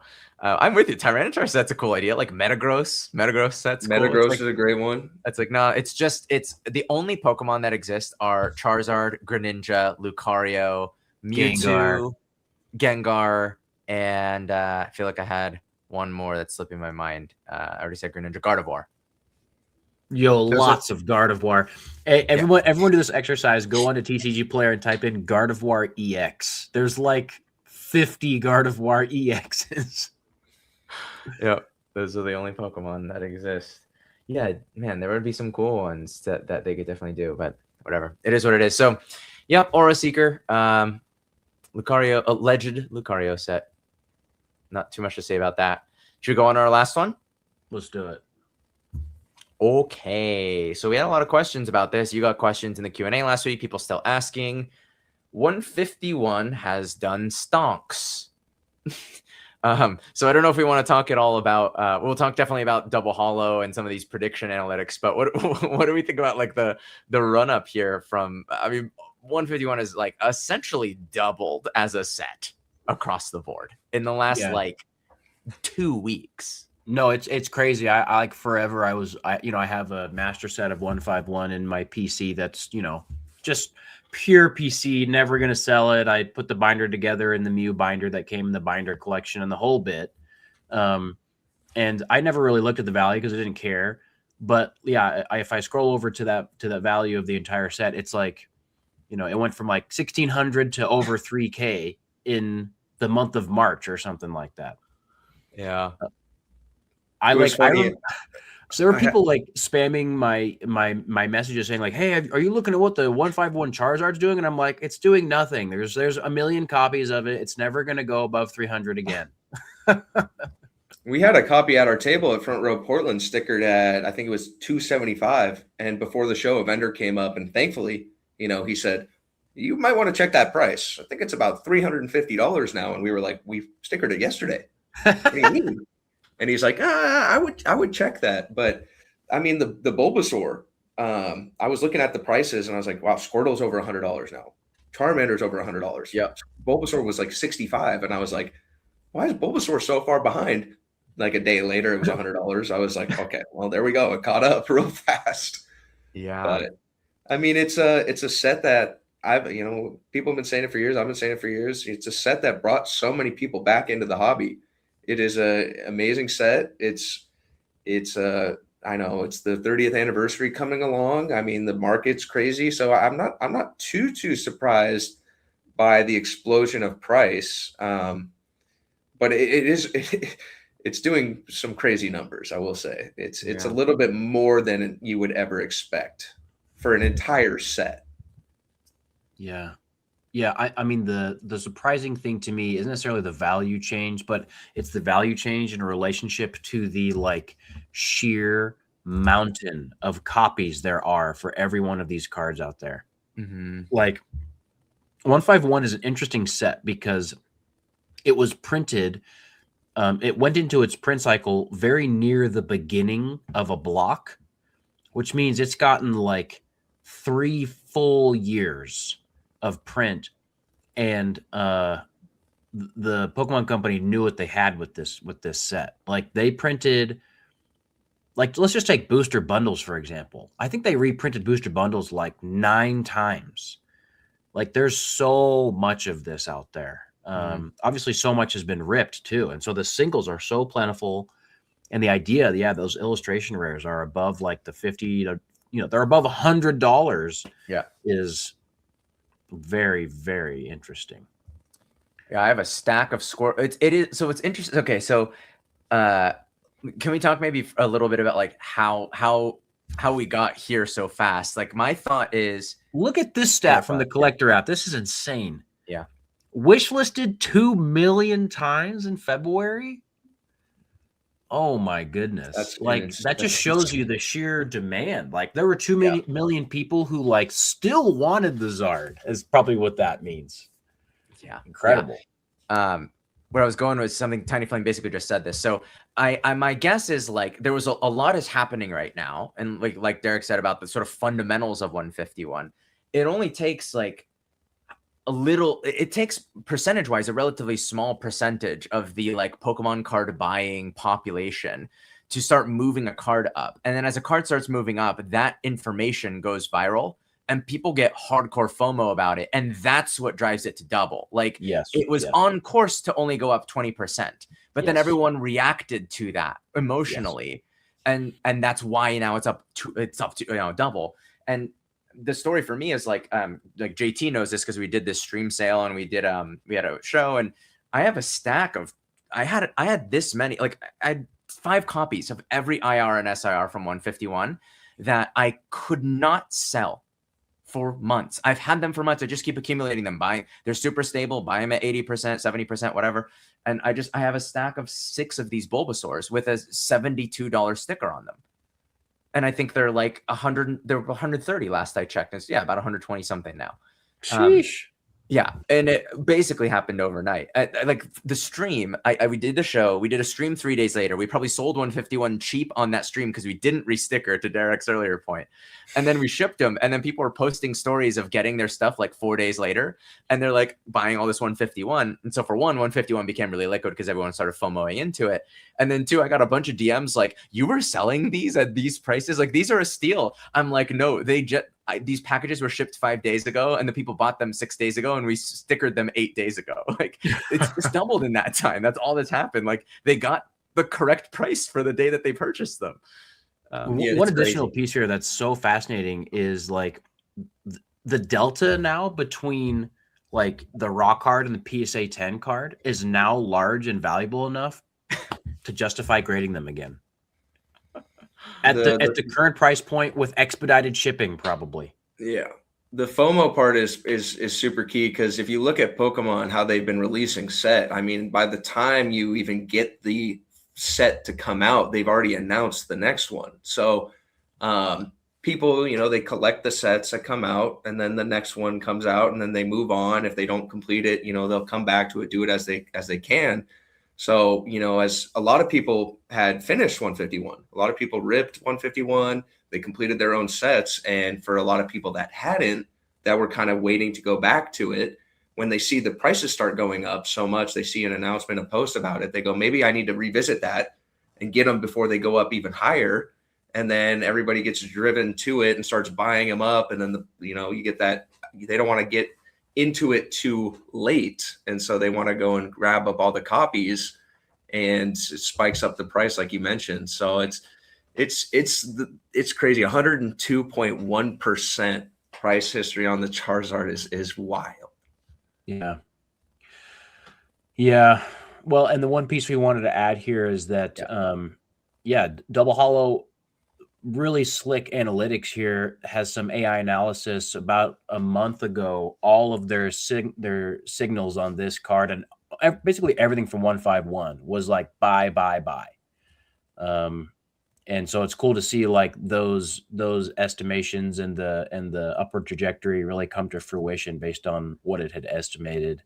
So I don't know, like it's hard to say like where it goes from here. We've already had a lot of people kind of asking me privately or in this chat even like, hey, like, are these singles a buy right now? Because are they going to keep going up, or is it too risky to get in?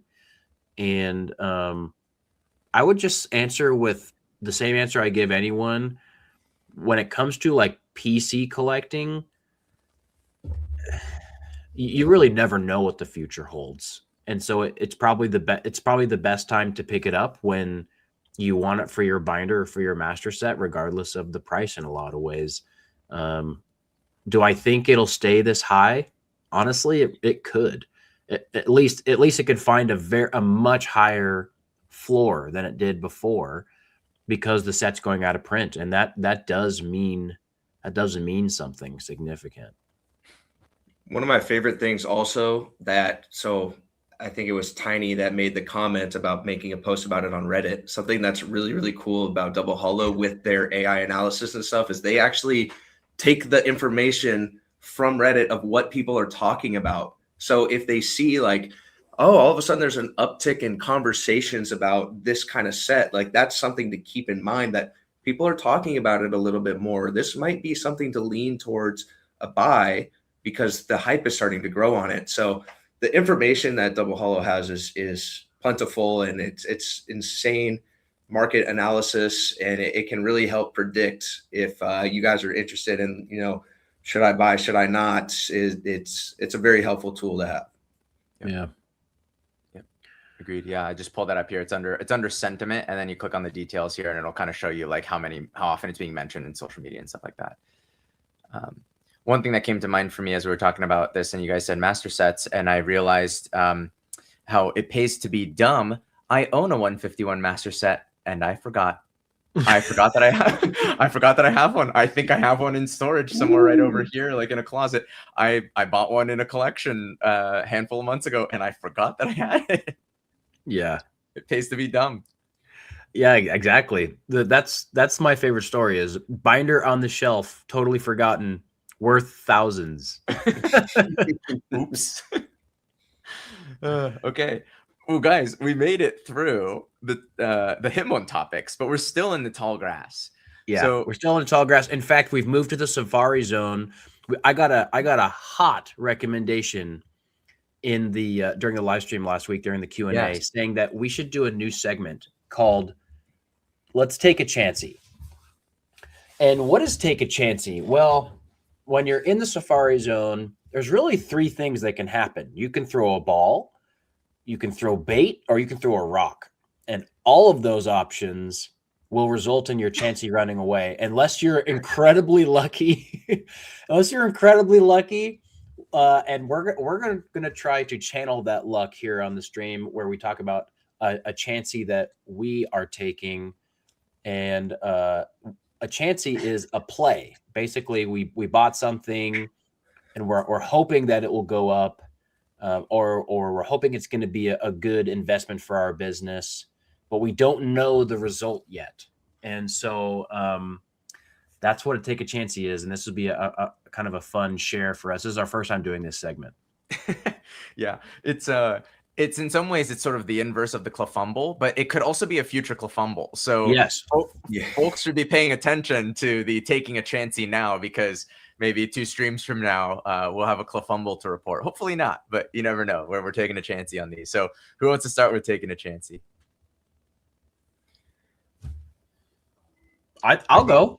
Okay, I'll go. Before I go though, I want to like, if you have been to the Safari Zone in Pokemon and you've encountered a shiny Chansey, can you tell us what that felt like in your gut, like at that moment, like the utter fear that gripped you when you knew that you had to try to throw a Safari Ball at a shiny Chansey? That's probably the most scared you've ever been.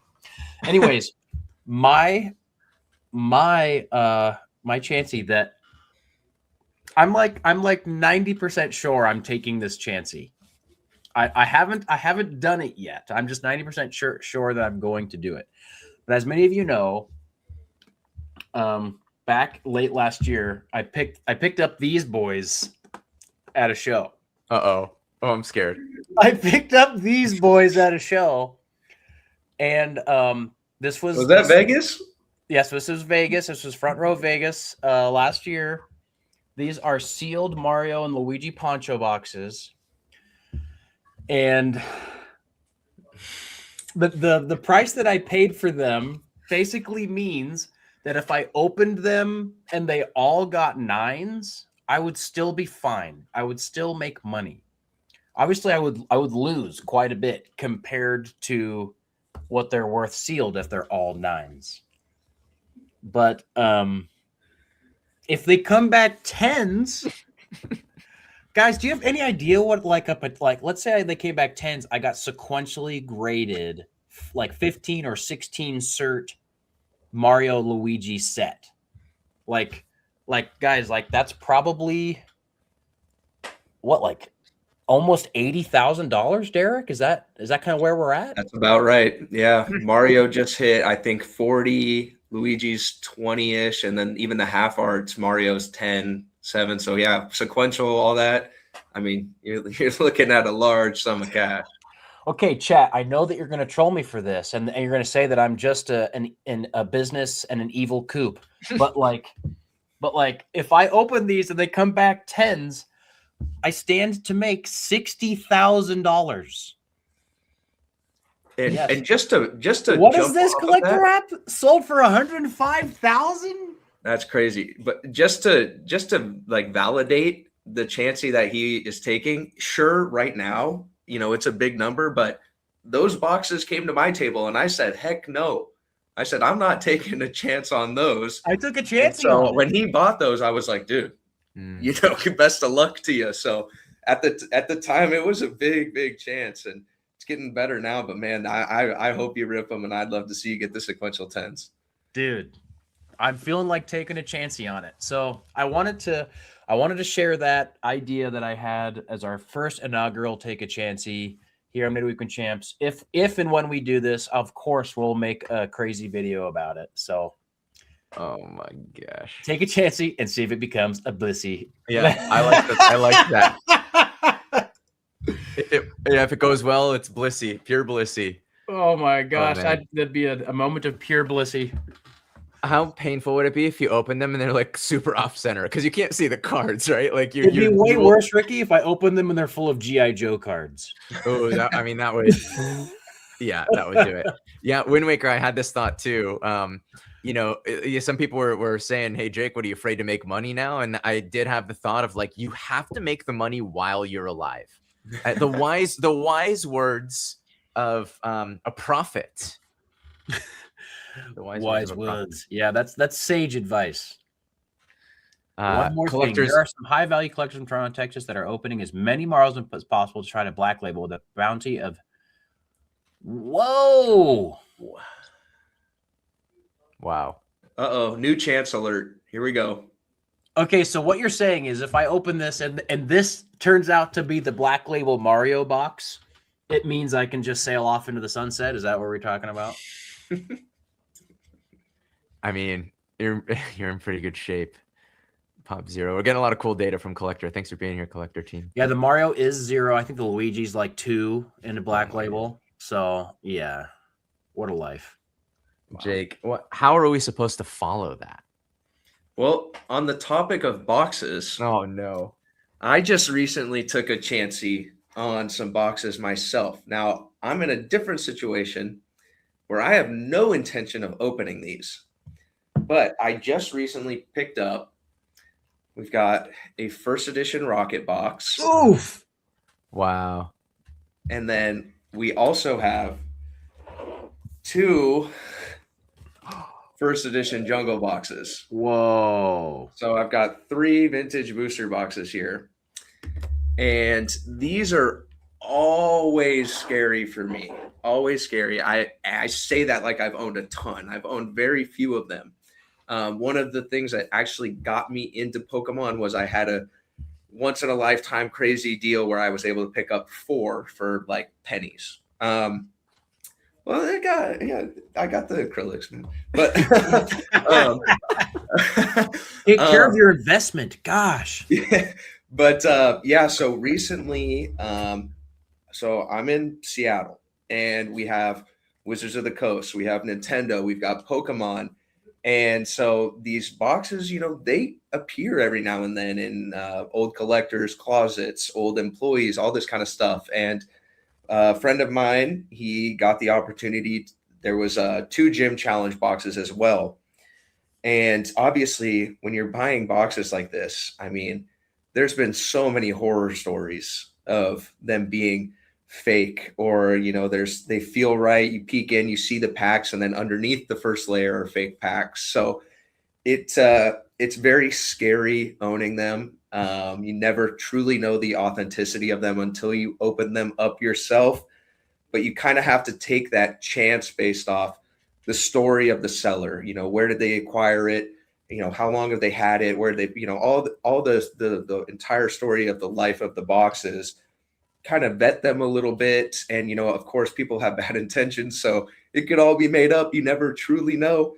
But we took a very, very expensive chancey on these boxes, and I'm excited to own them, but I am so nervous.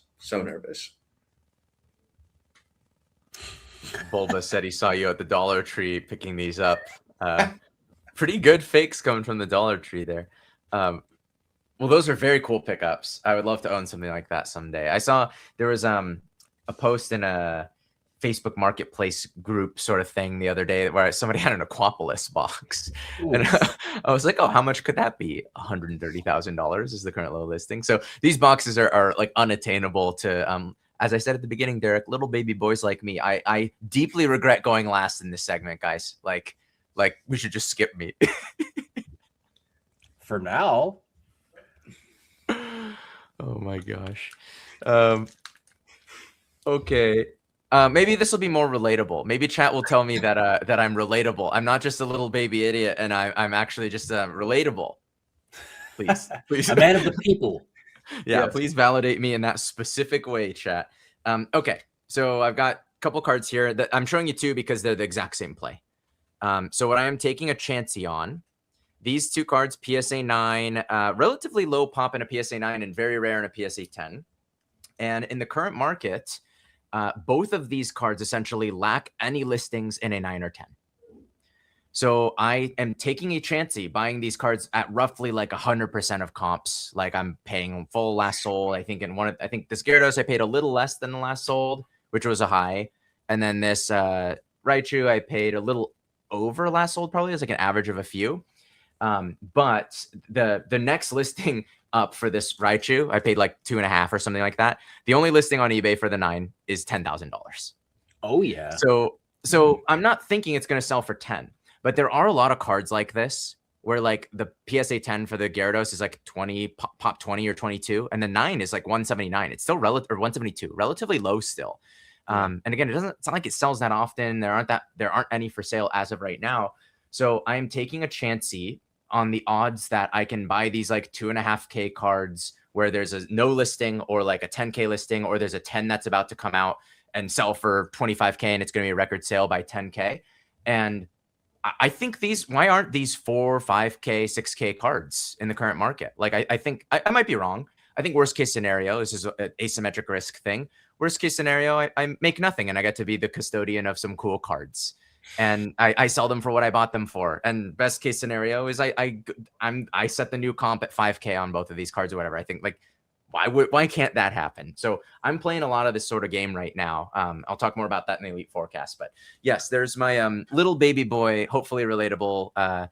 Validate me if you feel that was relatable, chat, with these guys with their houses, their down payments. Yeah, see, you're living a life of Chancy. So yeah, no need to feel any sort of way about it. Yeah. Okay. Chat is supporting me. Thank you, chat. Thank you. Yes. Agree with me. Yes. Buying these sorts of things. I'm not a baby idiot. I didn't say baby idiot. I just said little baby boy. Baby idiot. Just type that in. How come that word had to enter the chat, Wind Waker? I'm just gonna refund that $2. Man of the people. Yeah. Anyway, I think these are reasonable plays. I'm doing a lot of this sort of thing where there's a lot of these cards that are like 2 or 3K where the PSA 10 is like 20K to unpriceable. And like, I'm the only guy selling one. I have them listed on eBay for like 9K and I'm accepting offers. I did already get an offer on the Raichu at 3 on eBay. So I would net basically the same thing I paid. But like, as an example, like the same day I listed it, already got an offer that would set the new comp by 25% or whatever. That's probably someone who was thinking the same thing you were, Totally. They want it for 3. Maybe they're a business who's not paying sales tax. They're going to try to make the same play you are. So I think you're on the right track, my man. Totally. A lot of people are making these plays with 10s, and they're kind of not thinking as much about 9s. So I think, from being in the market and seeing it day to day, I mean, I think 9s are kind of being slept on right now. So I agree. That gives you any validation. No, it does. Thank you. I actually got more valid. Now I'm uncomfortable the amount of validation. We overshot it. We overshot the sweet spot. Yeah, I don't want to give it away yet, but my Elite Forecast I'm going to talk about that. So yeah, thanks Blast Boost for the super chat there. It was actually me, Ricky. I want you to feel good about taking that risk. Yeah. Us peasants. Yes, I'm with you, peasants. A relatable play, a play that only requires thousands of dollars and not tens of thousands of dollars. Okay, guys, that was fun. I like taking a Chancy. Good segment. That was fun. I don't know if I'll have Mario boxes every single time we do it, but Totally. I mean, that was a great way to usher it in. Those are, I mean, it's just cool to see those sorts of things. And Jake, you know what? As fun as it is to razz you about this, I, as your friend, sincerely hope you open those and that they are pristine, clean copies that Tanner Black label for you, and we can go get some Wagyu after a card party or something, man. What a wingman, dude! That's the hottest thing you said all night. I'm rooting for you, bro. Thank you. Yeah. We can all win. Okay. Speaking of can we all win, I think it's time to exit the tall grass. Only 2 segments today because we had a long Hitmon topics. We're at an hour 40. So I actually think timing wise, we're okay. Swan agreed that we're good with a 5.5 hour stream tonight. So I did not tell my fiance that, but she doesn't need to know. It's all right. We'll just keep it rolling. Guys, the main topic. Is it possible to lose in a Pokemon market like this? Do you guys want to kind of set the stage a little bit before we wax poetic on everything that is going on in the market right now? Can you even lose? Yeah. So again, I got to harken back to some of the the big players in the space, the people that are actively selling some of these cards that are comping at all-time highs. Someone that is making content about this frequently is James from Swans Emporium. Yeah. And, his consigning service on eBay, they're the ones that are setting all these crazy comps for these vintage cards, grails, reverse hollows, super low pop stuff. And then obviously Modern is also doing its thing with 151 that we've seen.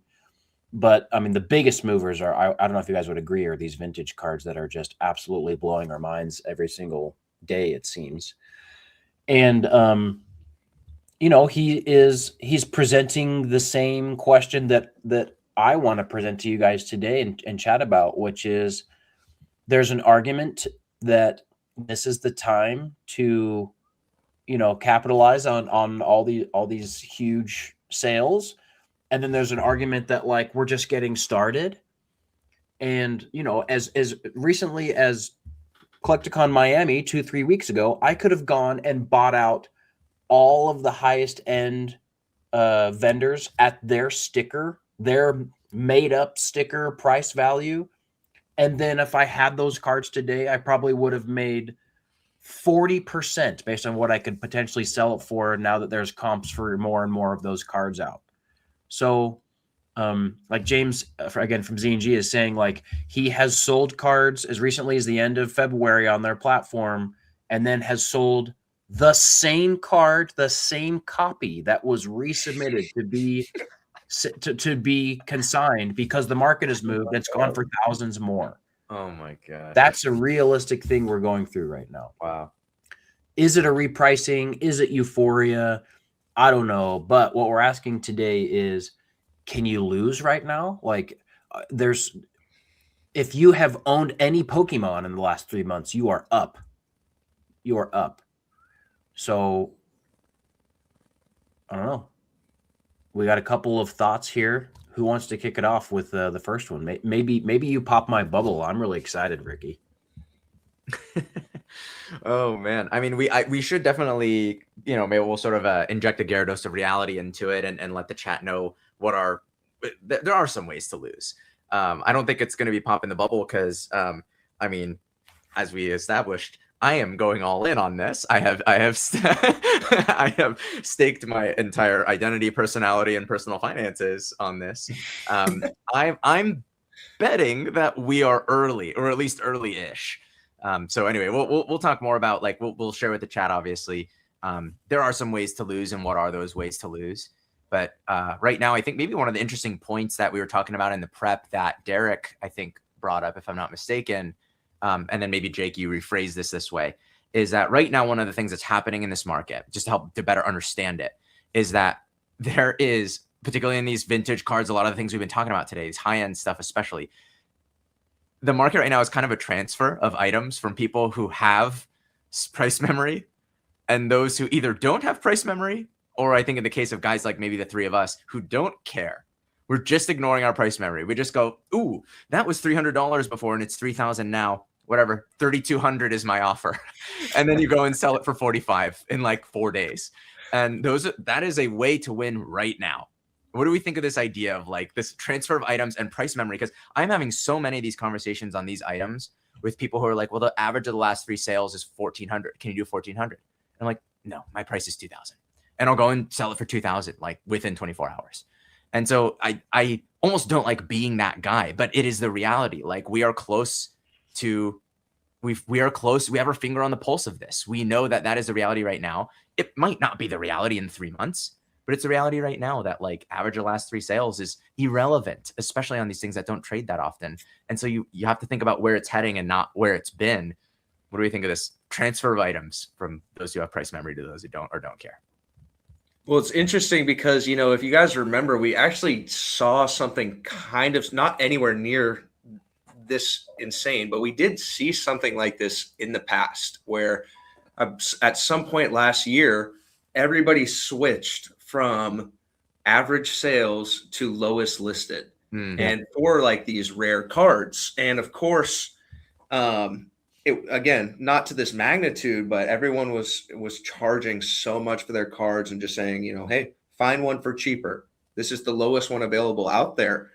And we're seeing that again, but it's at the point where I've been telling people, you know, in my personal opinion, it recently has been, if you see that card and it's available, if you buy it for whatever price that vendor is asking, you just wait a few days and you'll be happy. It may seem crazy right now, but if you pay it, you might be dancing through the forest, you know, with a bag full of cash in the next week. So it's crazy, but we have seen the lowest listed market before, and kind of, you know, if you have that experience with it, you kind of get that idea of how to navigate it and know which, you know, who's blowing smoke and who's actually got some really legit stuff. So I mean, with modern too, even back before the boom, you'd see a card and be like, man, this was $150 like a few weeks ago. Now it's $200. And so with the price memory thing, it's one of those, the market is always changing. So it's kind of one of those things that you have to keep in the back of your mind and always like just think about it a little bit. But the more you see crazier things happening, the more that kind of has to get pushed back, because if you're sitting there thinking, man, how could this card have gone up this much? You could potentially miss out on a nice big flip or a sale, or missing out on picking up a grail for your PC at an attainable price. So it's definitely something to think about, but don't have it at the forefront of your brain. You know, one thing I'm thinking about this that maybe will help illustrate it for those who are not going to card shows every single week and like seeing these things transact and seeing like the froth from certain vendors' mouth when they see a card that they want to get at your table and are going to just pray that they can pay somewhere close to last sale for it. The deals that are happening here, the way that they're happening and the way that the prices are coming about is that when someone has a card that is legitimately rare and has this kind of price trend upwards, or it's in the same class as other cards that have been trending upwards, the only way that you're going to get it from them is if you pay a price where you are willingly transferring the risk of that card from them to you. And in this market, that price point is higher than last sale. Like it has to be higher than last sale. And like Derek said, potentially lower than the lowest list that's available online. Or if there's another copy that's available in the room, maybe there's some sort of negotiation. They're like, oh, this guy over there has it for 10K. Can you sell it to me for 9 kind of thing? And that is how these things are moving. And that idea of, well, if I have this card and I paid anywhere at or lower than that last big comp online, then that means I have almost no risk right now. I only have things to gain. And the only way you're getting my card is if you pay me a number that is so high that I feel like it would be risky for me to not take that number from you. And you are then taking on the risk of hoping that that card continues to comp up higher and higher. So like that's like the definition of vendors, quote unquote, knowing what they have when it comes to these kinds of cards. And to the collector who like is accustomed to, pricing things based on like an average of the last few sales, that entire mentality is out the window. Out the window. If you do that for some of these rarer cards, then these vendors can and will come to your table and buy you out at your sticker and either sell it at that show for 25% higher or hold it for a week till next show and sell it for 40% higher. That has happened to me. Here's an example. Miami. The week before, I had bought a low pop Pikachu reverse holo from Fire Red and Leaf Green from a local show. I paid like $150 below last sale, which, by the way, was the highest sale ever. And so I'm in it for like 92% of what I can feel like fair market value is. But I feel like the market's trending and like there isn't really one low listed below 3,000. And so I priced it at like 2,850. A vendor comes and talks me out of it at like $2,600. So I sell it for $300 or $400 worth of profit on that one Pikachu. It just comped for $6K yesterday. Okay, so in 14 days, I lose an opportunity at $3,400. And that's what's going on. Yeah. This is something that Derek said when we were prepping. The people who are winning feel like they're losing. Yeah, it's like the answer to the question of how can you lose in a market like this? It's to some people, it's literally to sell and make money, because you don't know how many times I've been with vendors that have said, "Oh my God, I just sold that I bought it for 2,000, I sold it for 4,000, and now it's 8,000. I just lost $4,000." And it's like, there's some people with that mentality that think, every single dollar that you could have sold it for more is a lost opportunity. But obviously, if you're making money on it, you should still be happy. But I mean, there are instances right now where, if you sell something for a couple $100 more and then it comps for a couple $1,000 more, you're like kicking yourself a little bit. But it's a good loss to have. You're still making money, you're not losing. And it's very interesting how people's minds are telling them what is good and what is bad when a bunch of people are making money, and the only way you're losing is if you don't make the most. Yeah. Fascinating phenomenon. And it circles back to this idea that Rookie, you brought up when we were prepping. Yeah. Called this greater fool theory. And I actually saw somebody in the chat like allude to this exact idea about an hour ago. And they said, this Pokemon market is basically just a game of hot potato. All these cards are hot potatoes. And for those of you who don't know, hot potato, when the music goes up, it burns somebody and they lose. And right now we are listening to a cacophony of beautiful Pokemon music, and we're just passing potatoes. But the what I'll push back on here is that hot potato is a lose-lose scenario. Everyone loses in hot potato. But in Pokemon, you have this new floor kind of get raised up. And we saw this last year, right? So a lot of these same cards that are all-time comping right now are the same ones that were going through this same exact thing last year in like April through July. And when those comps happened, they didn't dive below that number when we had a retrace in the wintertime. They kind of just stayed flat. And then this new kind of surge is pushing all these things back upwards. And so will there be a person who pays an all-time high and they're kind of like, they're the all-time high for a long period of time into the future, and there's potentially some dips in between then and the next long all-time high? Yes, eventually, yes. Things can't perpetually get more expensive forever. But at the same time, like our good friend Dan from Catch 'em All Collectibles says, it might double before it takes a 50% retracement. And in this market, it might 10x before it takes a 50% retracement. In which case, like, there is some legitimate, like Derek, you just said, there is some legitimate feeling of like, hey, there is a chance that's just as likely that it crashes. There is a chance that you will not ever be able to buy this card again for that same price that you saw on that vendor's table. So maybe you roll the dice and you go and get it. Yeah, it's I call this right now for myself personally. As some of you guys may know, I collected the e-readers, the Skyridge Aquapolis and Expedition 10s. And when I saw what was happening to the prices, yeah, I just couldn't justify keeping them in my collection. And I stickered them all crazy numbers, just crazy. Didn't make any sense at all. I remember seeing your tables, and all the vendors would come up and be like, "Bro, what are you thinking?"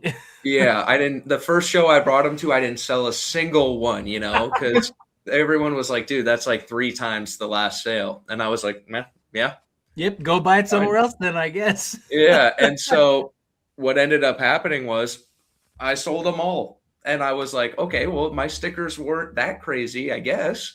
And some of them have even gone up since they've sold. And so I call it e-reader brain, because that's my experience with it, where now I'm just like, thankfully I've taken I had my PC that I grew over time. So I had a lot of buffer in it. So I have built up a bit of a safety net to take these chances. And so I've been playing around, rolling the dice, calling my shots on some of these cards. And it just doesn't seem to, not work. Every single time I pick up a card, by the time I put it in my case, it's gone up $1,000. So I'm taking as many chances as I can right now. And it's definitely scary for somebody new to the hobby or someone who isn't involved in this to see these prices and think this is a terrible time to get in. But I mean, it's one of those markets where you kind of just have to call your shots. And if you believe in a play, don't hesitate. Be cautious, be safe, make sure you're handling your financials properly. But I mean, if you've made a play in the past and you have some buffer, I mean, I'm a full believer of just calling your shot and just seeing what happens, because it's happening like crazy right now. This is such a good comment by the Collector app, folks. So I put this up on my Insta the other day. I was flying home from Miami on Sunday night or whatever, and I saw a card that I had in my inventory, a copy, the same copy of a card, and it comped on Swans Emporium, and it was a Dragonite Fossil, Japanese PSA 10 Holo, and it sold, I think, on their auction for like $9,300, and there was an active listing on eBay for 8,000. So like, this is such a good point that like the people, and maybe it's maybe a lack of knowledge or just not even caring, that like, oh, I like this card, this is a trusted seller, there's an auction happening, I'm going to go get it, whatever the price is, because I don't know if I'm going to see it for lower than that price. And even if I do, I don't care. I've already got it. I'm on to the next card. So there is some like deep pocket effect happening here, where the people who want the cards, who are now bought into the idea that Pokemon is a legit asset and we really like these items, I'm just going to pay what it takes. And so just remember that when you're considering, oh, does it make sense to buy this card at this price? The other person who's interested in that card maybe isn't doing the same comp math that you're doing. Maybe they're just doing the I want this card math. Yeah, and it's a good point to make about the trusted sellers as well. I mean, you mentioned the Dragonite. There's I think one of the cards that Johnny just picked up was a first edition Erica's Vileplume. And he's actually, it's funny, he has it listed on eBay, and then PSA has one, and they're kind of bouncing back and forth on who's got the highest and lowest listed. Mm-hmm. And then there's an auction right now that's higher than both. And it's one of those things where, if you look on eBay and you see Z&G and they're auctioning something off, and then you see a listing from a guy with like one picture, no feedback, all this stuff, maybe from a different country, that deters you from buying it. It almost isn't like, for some people that don't care as much, they'd rather pay a little bit more than to buy it now just to get it from where they know they're going to get a good, real, like certified product. Totally. And so, I mean, you see that in so many other aspects of purchasing things, not just Pokemon cards. You want to buy it from a reliable source. You know, I just recently got a car, and it was like, do I buy one on Facebook Marketplace for cheaper, or do I buy it from the dealership? And it's like, I don't want to go through the hassle of, you know, I might save some money going through Facebook Marketplace, meeting up with the guy, test driving it, all this kind of stuff. Or I can just go to the source and I can get what I know is going to be good. And sure, I'll pay a little bit more money for it. But, you know, that's a play that I felt I was comfortable with. So you see the same thing with Pokemon. Trusted sellers are generally going to get the premiums, and, you know, you might be able to take a chance on that sketchy eBay listing that you see that it could work out. But I think a lot of people that are just in this, you know, just for money, they'll go the reliable route. Yeah. Buy the seller is a thing that was said a lot in when I used to kind of flip wristwatches and stuff when I was really into collecting watches, and people would say buy the seller a lot. And that was actually one of the pieces of game that I got when I was first getting into selling cards to fund my collecting. I was doing it on eBay with low value stuff, and I always felt that I would have to be the lowest listing in order to, I was like, my mindset was like, it's a commodity. People are just going to sort by the lowest price and buy the lowest price one. And people who are familiar with eBay were like, nah, you don't have to be the lowest listing. Like, there's all kinds of other reasons why. And I see these situations sometimes. People come up to the table and they're like, hey, this thing sold, like last sale was this high amount. And then you look at the sale and then you look at the seller and it's like has 0 positive feedback, but they have 12 transactions. So it's not just that they don't have any feedback. It's like they've had 12 negative pieces of feedback. And you're like, no, this is like a scam. This is like not even a real listing. Like, we can ignore this. We can ignore this comp. Like, something happened here. This person didn't get what they thought they were getting when they bought from this unknown guy. You find those things if you dig for them all the time. Yeah, sure do. So how can you lose? You kind of already touched on it, Derek, but like, and maybe even you, Ricky, you mentioned it, but like, one of the ways to lose is to not get involved at all.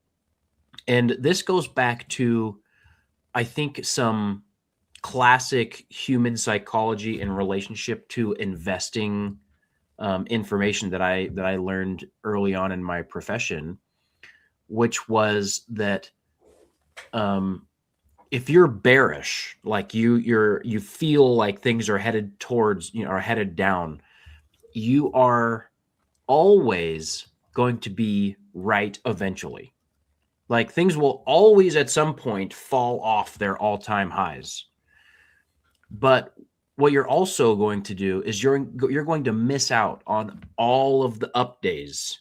If you refrain from buying in at any point, or at all points, I guess I'm saying, then you got to remember that even the stock market, and in this case, the Pokemon market, things don't move in this like perfect linear fashion. And you get on here and you automatically get like a 6% increase over time, and it's perfect up and to the right. It's usually much more jagged than that. And there's going to be big up weeks like we've seen in the last little while. There's going to be some downs. There's going to be some flat times. There's going to be big ups. And one of the best ways to like not participate in the increase in value in collectibles is just to be perpetually skeptical of them and to not buy in.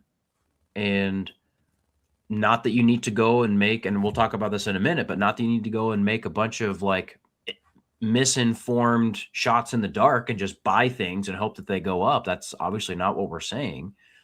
But if you're going to sit on the sidelines and think, oh, things should never be this high, it doesn't make any sense, doesn't have the fundamentals, it's going to crash, it's going to go down, you're probably going to be at least partially right eventually. But between now and then, there's going to be lots of people who cash in on huge gains on these cards that seem unbelievable. But maybe the actual truth is that these low pop vintage cards that are virtually impossible to grade should have been worth this much 10 years ago. And it's finally catching up. Maybe that's the actual story here, guys. And we don't need to forget that. It's an interesting take.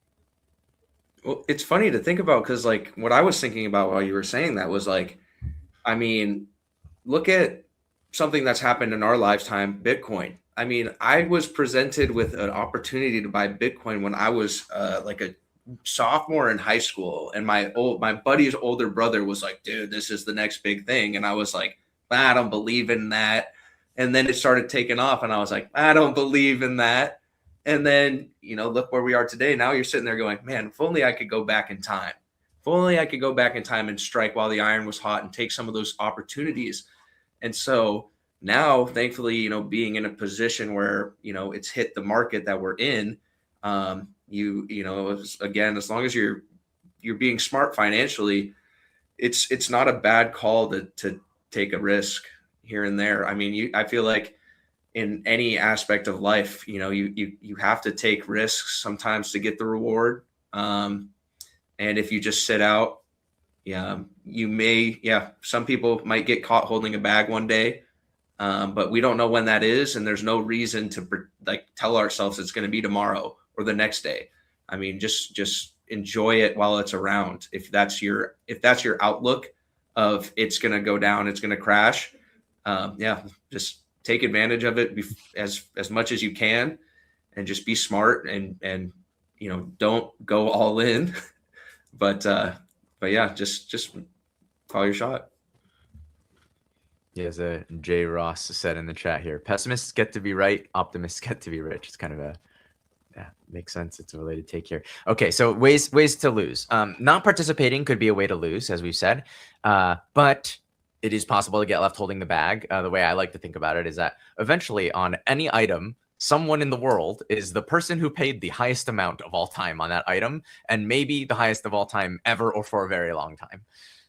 It's inevitably someone. It could be you if you're making moves. That's a thing that you definitely have to sort of like balance those two things. Another one that we talked about, which obviously irrelevant if you're collecting, you have to approach this a little bit differently. If you have the intention of ever selling it, then you have to know how you will sell the thing. So like buying something without knowing how you are going to move it, what's the sales channel, who's the buyer, that is definitely a way to lose here, is to just pay an all-time high on something without a sales channel, without distribution, without a strategy to get out of it.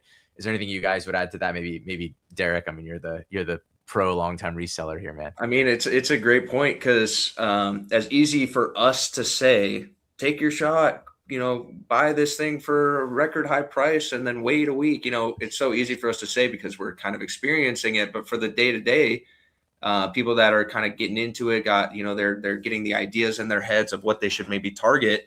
You have to make sure that you have a way to sell the product, because you're not going to make any money on it if you spend a bunch of money, but you can't sell it.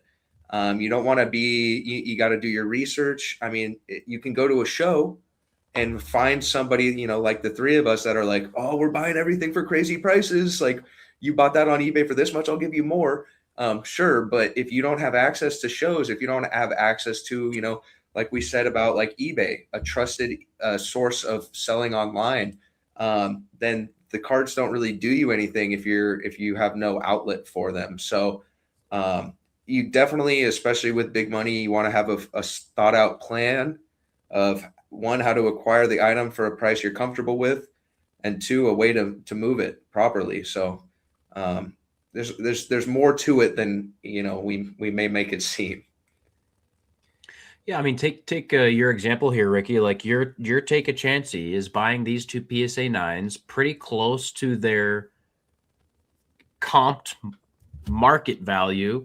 Yep. And assuming that because 10s have moved or are virtually unattainable at this moment, that the 9s will move, and or that even if the next comps on the 9s, let's say they don't happen for a couple months, between now and then, you have the capability as a fabulous salesperson to find the right buyer for those items at a higher price than you bought in for. And that isn't just about a sales channel. That comes down to, you ready for it? Ability. It comes down to your ability. And this is one thing I wanted to say earlier on about price memory. A lot of the people right now that I see making big moves in this market very successfully are young people who could care less what it sold for 3 or 4 years ago. But they have the bankroll to buy it now, and they are cunning and hardworking enough to find the buyer at a higher price than they bought in, and have done that so many hundreds of times in a row that they've proven to themselves that they are the type of person that will be able to do it again with this next item. And you can't buy that. That's experience. That's confidence. That's a not just a sales channel. That is ability.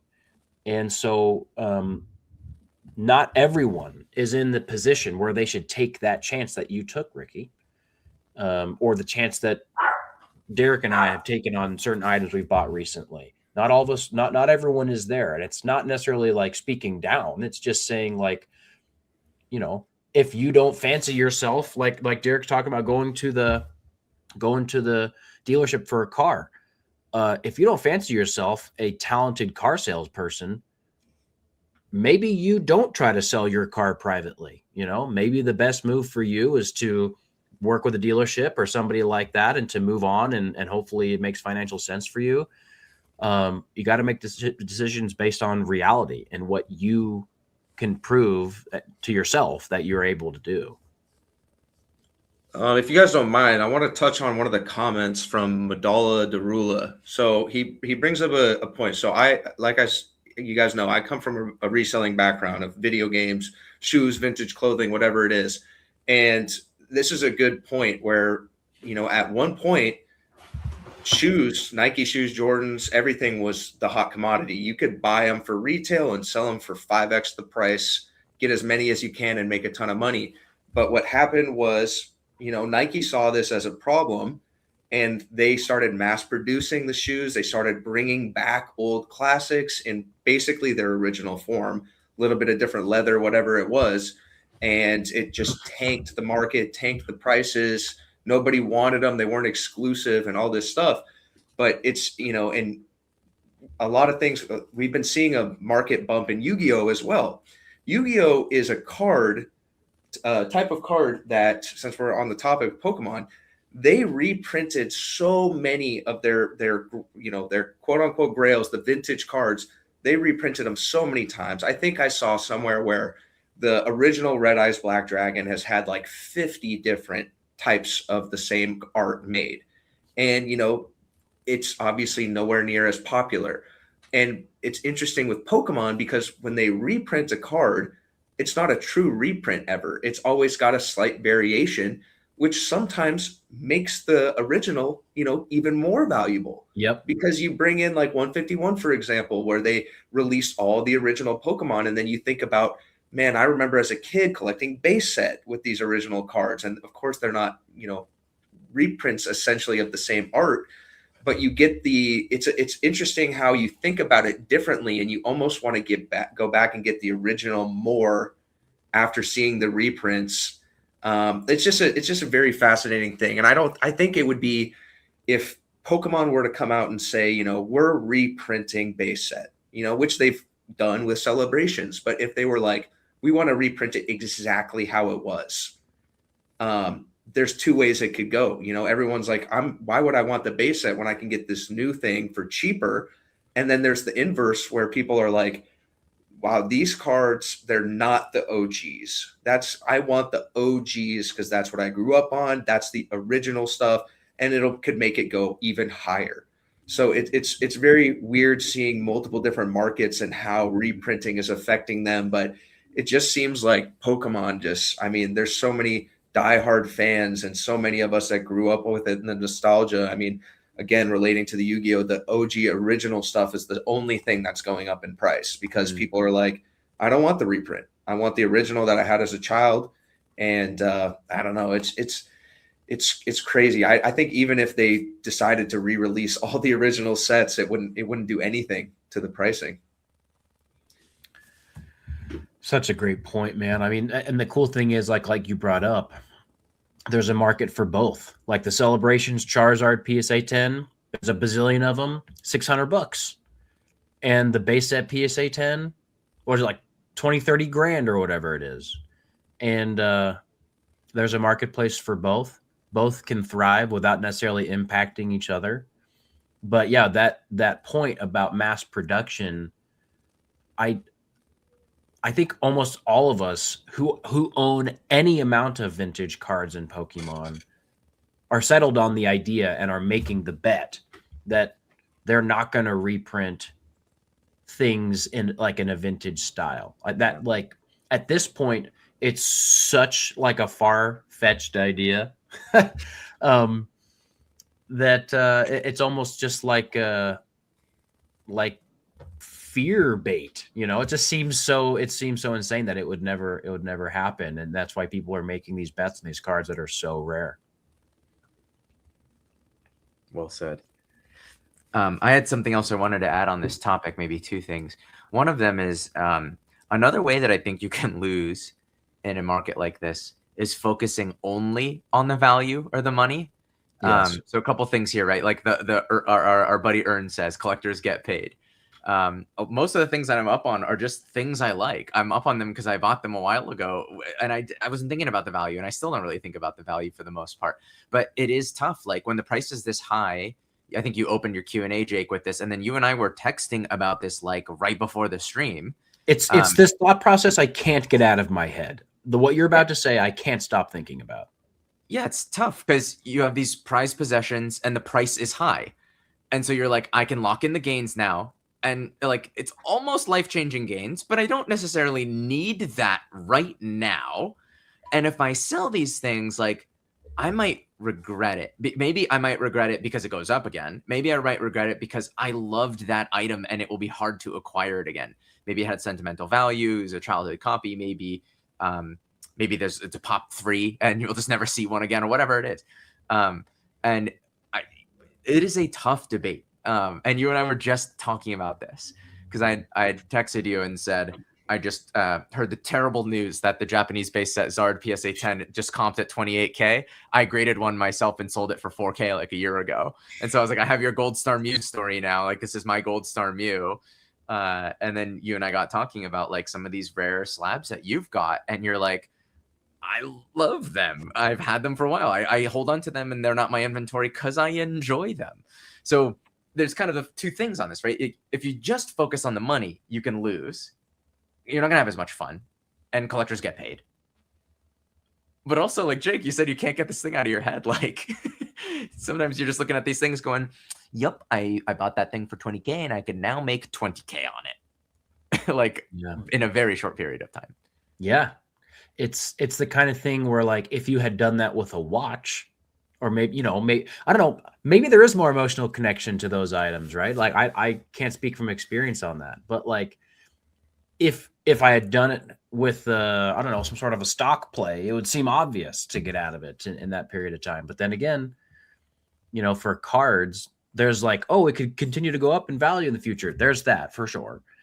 But there's also, it's so cool. It's got a shiny hollow border. It's my favorite character, like all that kind of stuff. Like, What do you do? Well, dude, it's like you and I talked about it, Jake, where like the Crystal Nidoking, I mean, man, it's such a sick card. And yes, I gave up on collecting the e-readers. I loved them, but I was looking at it before the boom. I was like, I have 37 out of 105 PSA 10s. Like, this is such an insane goal. And now the prices are picking up. I can't do this. So I got rid of the ones I didn't truly love. But I kept some that I didn't want to get rid of. And then the Nidoking sale happened. I mean, I bought mine for $4,000 and it just sold for $17,500. And so it's one of those things where like, sure, you could cash out on it, but man, it's such a sick card. And I don't see a reason to, I don't see a need to. And you kind of have to take away that monetary value of some of your collectibles. I mean, it's always going to be there in the back of your mind, but you got to go back to your roots and realize why you picked it up in the first place and kept it in your PC for so long. He's absolutely right. And you also have to think about that nagging voice in the back of your head named Dylan the Bulbasaur, who's going to say, oh yeah, you sold that? So weak. I haven't sold any of my PC.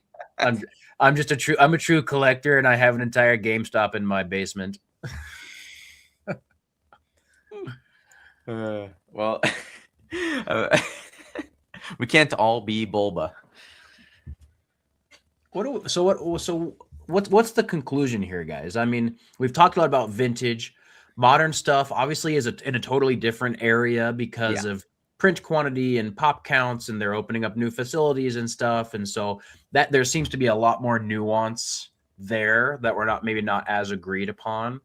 But what's maybe just like a piece of advice, or maybe just tell people kind of what you plan to do, because all of us in this, all three of us own cards or boxes right now that are worth 5 to 10x now what they were when we got them, and we got them at the time we had already justified the amount of money or what we had traded in to get to them. So it's never, for none of those items is it like, oh, I need to get my original investment out, or I'm really damaging my business. There isn't any of that. It's really just lock in gains or keep your cool items. Yeah. I'll start. The way that I'm looking at this personally is that I for the most part, I have an idea in mind of, things like this. Okay, these Lugias behind me. This Swirl PSA 10 Lugia I bought one for 1K exactly a year ago, like almost to the day, at Collecticon LA. And then I found one with a better swirl a few months ago, and I bought that one for 2.3K and sold the other one for 2K, kind of to like help fund this. And now non-swirl copies and older certs are going for 5K. And so for me, it's like, I like this more than that amount. If it hits 15 or 20K, I might take the odds that I can do more with that. And if I ever need to find a copy of this card again, that I can. And that maybe someday it'll be lower, maybe someday it'll be higher, but I'll have turned that 20K into 50K. And so it doesn't matter if the card's 30K. I get the card again and I'm up 30K on, on personal finance level or on the business level. So I try not to, for me, it's kind of compartmentalized for the most part. I don't have as many high value slabs as you do, Jake, but, for me, it's, I generally, for the most part, I'm not looking to sell stuff in my collection, even if I'm up 2 to 10x, because I like it. But there's a price. There's a number it'll hit where, I like my Lovebirds Japanese PSA 10. I paid like 1,300 or something a year ago. They're like 5K now. Still like them more than 5K. They hit 20K. Maybe I like 20K more than the Lovebirds for a little while. Like it's that sort of calculation for me. And again, a lot of the joy of this for me continues to be collecting. And so I will never leave that behind, but there is a crossover point for me. And I think maybe the thing I leave the audience with is if you ever are having that battle with yourself, just maybe establish, like, if this thing is ever worth more than X amount, then I would really seriously consider it. And otherwise I'm just going to enjoy it because there's a reason I picked it up. I love that idea. I might push back just a little bit. And here's why, because for all you know, Ricky, let's say it's that 15K number is the number you put in your head. Yeah, sure. Let's say over the next couple of years, it just kind of ekes up to, it's an 8K card, it's a 9K card, now it's a 10K card. And then we go through another crazy boom where it goes from like 10 to 14, and then there's a sale at 15 in like a matter of a week. And you're like, maybe this beast is going to 20. Maybe it's going to 30. Like, what are you doing? Like, that's the question we're running into right now. Because like, totally, like that's how this market moves. It's not like it's going to gradually get to 15. No, it's like it's 15, and then next week the dude at the table is selling it for 22. Yeah. I guess it all relates though. I mean, if you have an exit point and you get there a little bit faster, sure, you can think, it goes back to the losing because you're winning. Because if his number is 15,000 and it hits 15,000, he gets 15,000, then it goes to 20. It's like, you're going to kick yourself a little bit, probably. But at the same time, you were happy with 15, and there's both ways to look at it. But in this market, if it hits 15, it can hit 20. So it's one of those things where you kind of, if you have your number, if you're in it good enough, like, to everybody Like if you are happy with the profits, take the profits. If it's not something, that is worth that amount of money to you, you can love it as much as you want, but once it hits that certain number that you're good with, be happy. And I mean, you might be missing out on a little bit, but you're making a lot more than you're missing out on, most likely. I love it. What a fun problem to have. What a fascinating and fun problem to have. Derek, any words of advice for the people on these topics? Yeah, well, so from my background, I started reselling video games at this point about 13 years ago. And the only reason I did it wasn't to make money, it was to get stuff for my collection. So I would buy lots and go to these garage sales and flea markets to build up a collection and, sell off majority of it and keep the things I wanted. And, I've always had that exact same mindset when it comes to more expensive items. When it comes to cheaper items, it's how can I do this for the lowest cost possible? And when you do that, if you start getting good at it, you start keeping a lot of things that don't necessarily mean as much to you as others. You start acquiring a ton of stuff because you're like, well, I'm in the profits. I'll just keep this cool rare game that I don't care about, or this cool card that, it's shiny, it's pretty, but there's no connection to it. And so you build up a nice collection for a reasonable price. And then, something like today happens and you look at your cards and you're like, this one I remember. I have a story about how I picked it up. There was a Pokemon game that I have in my collection.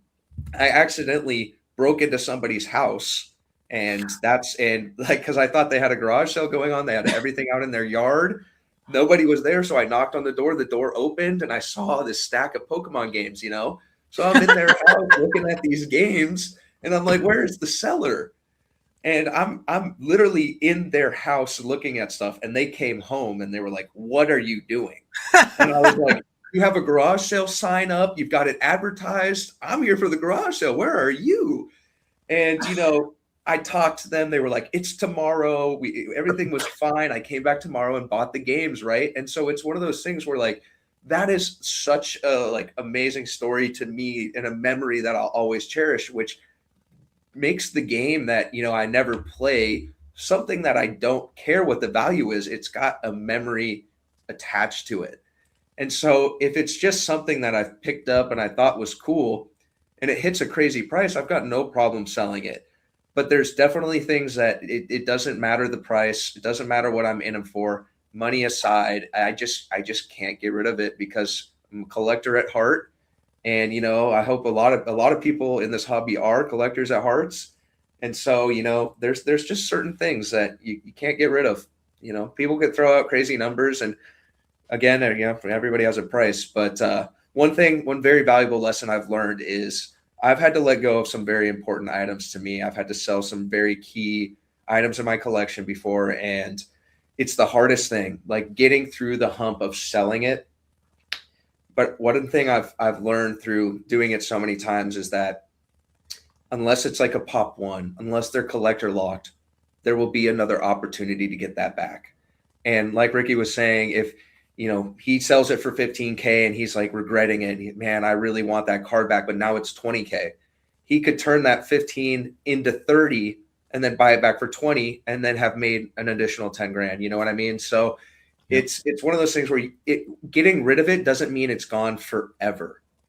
So just keep that in mind. If you're kind of on the fence about something and I don't know if I'll ever see this again, the chances are if you're looking for it, you'll probably find it again and it'll be just as satisfying to get it for the second time.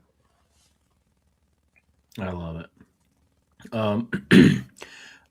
My last piece of advice, I'll just circle back on something I ended the stream with last week because I was having this same line of thinking, which is you don't sell something unless you already have a plan for the money. Because if it's a situation like we are in where a lot of the items, like we're in at a good enough number that like there's literally zero downside risk almost,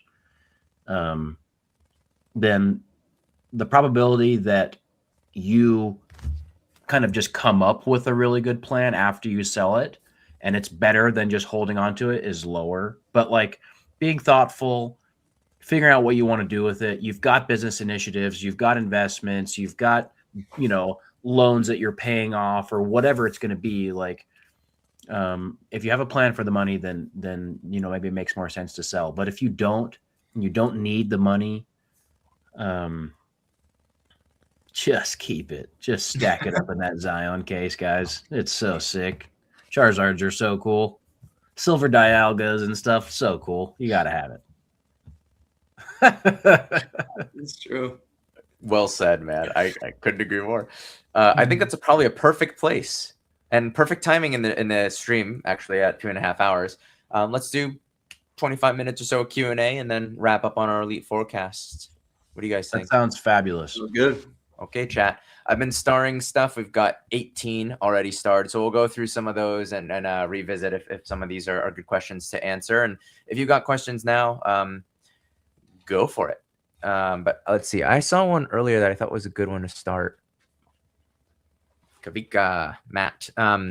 What was the moment? Thanks for the super chat, Matt. What was the moment you realized the Pokemon market was bigger than just a hobby? What do you guys think are strengths and weaknesses? We actually did the strengths and weaknesses question as the last question with Dan. But maybe we answer this first one on like, when did we realize the market was bigger to us than just a hobby? I'm actually put out a video that alludes to kind of this moment for me. I'm working on the script of the video right now, but the moment for me was the second that I walked into my first collectibles show. And it was a video game show here in Utah, the Layton Retro Games Expo, I think it was, in 2023. And there weren't any Pokemon cards there, except for like maybe one small booth. Just a local, an LGS had like some sealed stuff there. But I wasn't there for cards. I was there for video games. And the idea that there were just like randos who could go to a show and like bring all sorts of cool stuff and transact and buy, sell, trade. It blew my mind. And I was so excited. I went home and just instantly started consuming a ton of like video game expo content. And then the algorithm recommended to me trading card expo content. And that's how I find Trading Card Empire and Bulbasaur and Pack Battle and these guys. And dude, yeah, that's when it was like, whoa, like this is a huge thing. I gotta be a part of this. Nice. See, I actually think like that experience, because I had a similar experience going to trade shows and vending at small video game shows and stuff. And to me, it was like, when you're by yourself and, you're watching somebody on YouTube, for example, the community can be small. So to open up a brand new world of like, wow, there are all these people that are into the same thing as me, buying and selling and trading and exchanging goods, it made me think that this is a huge hobby. Not necessarily it was bigger than a hobby, but it was a real hobby that so many people were involved with and dealing in and exchanging. And for me, when I realized it was way more than a hobby, was when you start to see some of the huge numbers of sales on video games, Pokemon, whatever it may be. And you start to see people that have never, ever expressed any interest in it before, diving head in. To me, that was a moment where Logan Paul's a great example. He could have been the biggest Pokemon kid for all I know. I have no clue. But for seeing somebody so high profile, never posting about anything like it before, and then when it's at a pretty big hype, then he starts posting all this stuff about it and doing all these big money deals. I was like, okay, this is a business. Like this is so much more than just a hobby. It's a hobby at its core, but it is so much more than that. Yeah. I love that. We've all had kind of similar experiences, and it's funny. Jake mentioned that he's like working on a script for a video where he talks about this, because the next video that comes out, I talk about one of these moments. So for me, one of the first moments, the early moment, but this was still very much hobby for me, was when I was on the Pokemon TCG Trade subreddit, and there was a new thread with like 50 comments on it, like every few minutes. And I was like, oh my gosh, like it's sort of like an understanding of the liquidity. I was like, oh, this is currency. This isn't trading cards. This is just a different form of currency that's like way cooler than a dollar bill. And so that was the first thing that and like going to shows and seeing that if I ever bought something that I didn't want anymore, that I could sell it and recapture most of that value or all of that value or even make a profit. I mean, I was happy in the early days. I was selling things at a loss. I was happy to capture 80% of the value of something I bought if I changed my direction of my collecting. That was the first phase. And then the second phase of it, going from hobby sort of to business for me, was I distinctly remember last summer, I think it was based on I was editing on like a Wednesday night or something, ignoring my wife. We were sitting on the couch, but I was like neglecting my wife. And we're at maybe channels at like 20,000 subs or something. And I looked over at her and I said, hey, if you want me to spend less time on this, just tell me to, and I will absolutely switch my priorities. Like nothing is more important than my relationship with you. And so if you feel neglected at all because I'm investing a lot of extra time in this, just say it. I will readjust immediately. But I'm telling you that now because like, I think this is something. I don't know what it is, but it's something. It's bigger, I think, than just Ricky collects cards and then he's flipped cards until his collection was free and he posted videos about it and some people liked it. Like I was like, I think it's a little bit bigger than that. And I'm not sure how much bigger, but I have to go for it. Like I will regret not trying to realize its full potential. Yeah. And so I told her, like, I'm going to spend more time on this over the next 6-12 months, but you just tell me if you want me to stop. And she goes, no, I appreciate you saying that. I really appreciate that a lot. And I will, but like, I'm good. And I see it. I see the vision. I see the direction it's going. And I think you should go for it. Like it's a crazy opportunity, and worst case scenario is it's fun and you make a little bit of money, and best case scenario is maybe where I'm headed. So those are kind of the two inflection points for me. By the way, Derek, what's that? Oh yeah, thank you. Derek, couple things. I'm getting distracted. In the Q&A, we've got 3 of us answering questions. Jake just ran off probably to get a snack or go to the restroom. If you need to take a break, we'll probably go for another 20 minutes. So if you need to take a break, you're always welcome to. That's great, because I've had to go do your thing, man. Yeah, go do your thing. Like an hour here. Yeah, all good, bro. You didn't need to tough it out for. It's pretty chill. TCG Retro Garage earlier gifted 50 Jar Trump Collectibles memberships. Yo, Retro Garage, thank you so much for all the channel memberships. To those of you who get those, enjoy all that extra content. Thanks for the love there, Retro. Yeah. And Kuyan, I think. Kuyan, hopefully I'm pronouncing it right. Kuyan Collectibles, $5 super chat. Thank you. As a fellow vendor and follower, I wish more vendors interact with others like y'all. Appreciate everything. Hope to see it at Chicago Collecticon. Thanks for the love, Kuyan. Yeah, we appreciate your back. Jake and I have talked a lot. Obviously, you all saw a very, there's some ad plugs in today's episode. 17 volumes in, I think.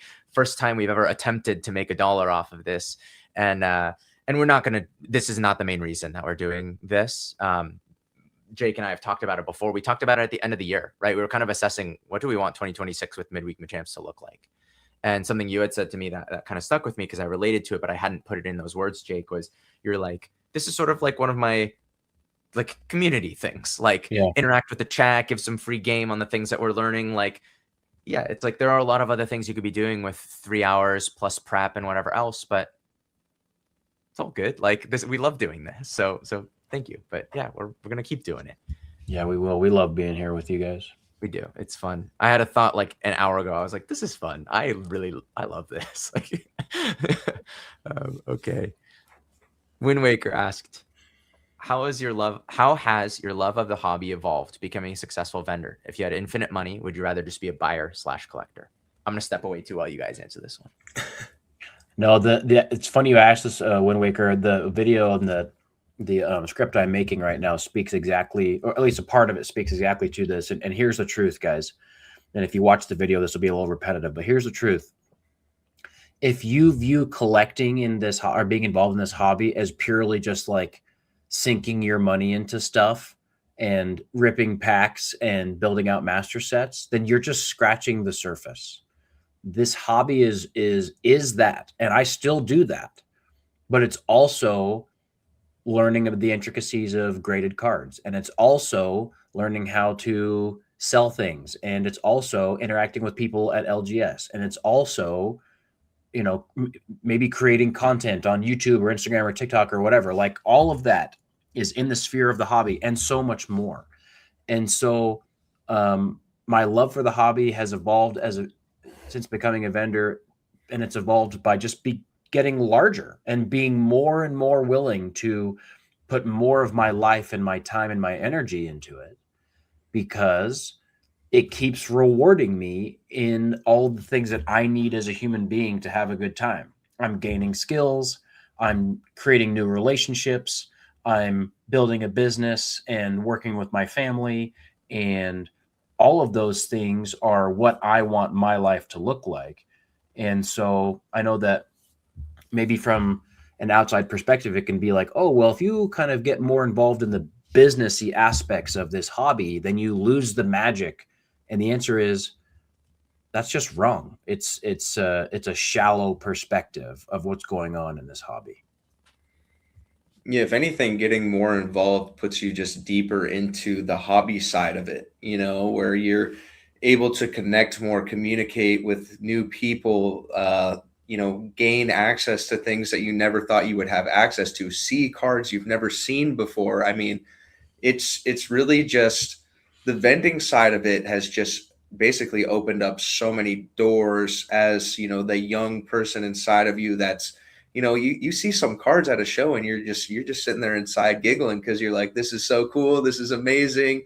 So it's definitely becoming a successful vendor has definitely just been, I don't know, it's expanded my love for everything, and kind of keeping to my roots of why I got into it is really important. And, I love this, it is just Pokemon at the end of the day.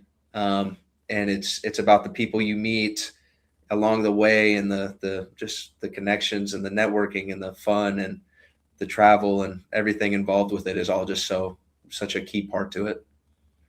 Yeah. Maybe the infinite money is all the friends we made along the way. I love that. Wind Waker, I think it's a great question, because I've talked about this before. I think, Jake, you alluded to this in the Q&A the other week, that one of the things that was rattling around in my head about going in full time into this business is the fact that I felt like I was staking or risking some of the joy and the magic of just like being primarily a collector and creator as the way that I interacted with the hobby. And it was like the defining thing, the defining new thing of like 2025 for me, and 2024 in a lot of ways. Right. So I didn't want to potentially lose that, but the more I've done it, I mean, it's just, I feel more grateful for it the more I do this sort of stuff. Like every deal means more the more serious I am about it. Like every time someone buys cards from me or is a member of my channel, they are helping me pay for gas in my car, and they're helping me live my life. Like that is an incredible gift.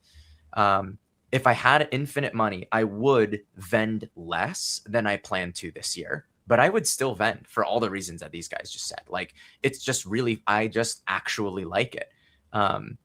Just the buying and the selling and trading. Like, in this video that's coming out on Monday, I have footage from 1999, VHS footage from 1999 of me at a Borders bookstore at like a trade night thing. And we didn't care about money at 6 years old, whatever. Yeah, 6 years old. And we weren't thinking about all that. So we have to think about those things as adults. If I had infinite money, I would not vend 20 times a year, but I'd probably still vend 4 times a year, because it has actually really just, I thought it would take from my love of the hobby and start to feel like a grind, but actually it's been the reverse the more I've invested in it. It's funny because if you really think about this question, if you had infinite money, it was kind of relating to what I said earlier. When you're just buying stuff to buy stuff, even if you think it's cool, it almost devalues it. When you've got everything you could ever want, or, you're going out and you're picking up X amount of cards at a show, you don't have that connection, that communicating with the vendor, breaking a deal, negotiating, and then acquiring a card that you've been so looking for. So it's funny because it's actually kind of the opposite, Yeah, completely agree. Rick, are you okay if we do this one from the collector app next? I wanted to shout out, they did a super chat that was on this kind of specific topic, and of course, I'm not sure the exact right way to answer here. So a question for the squad.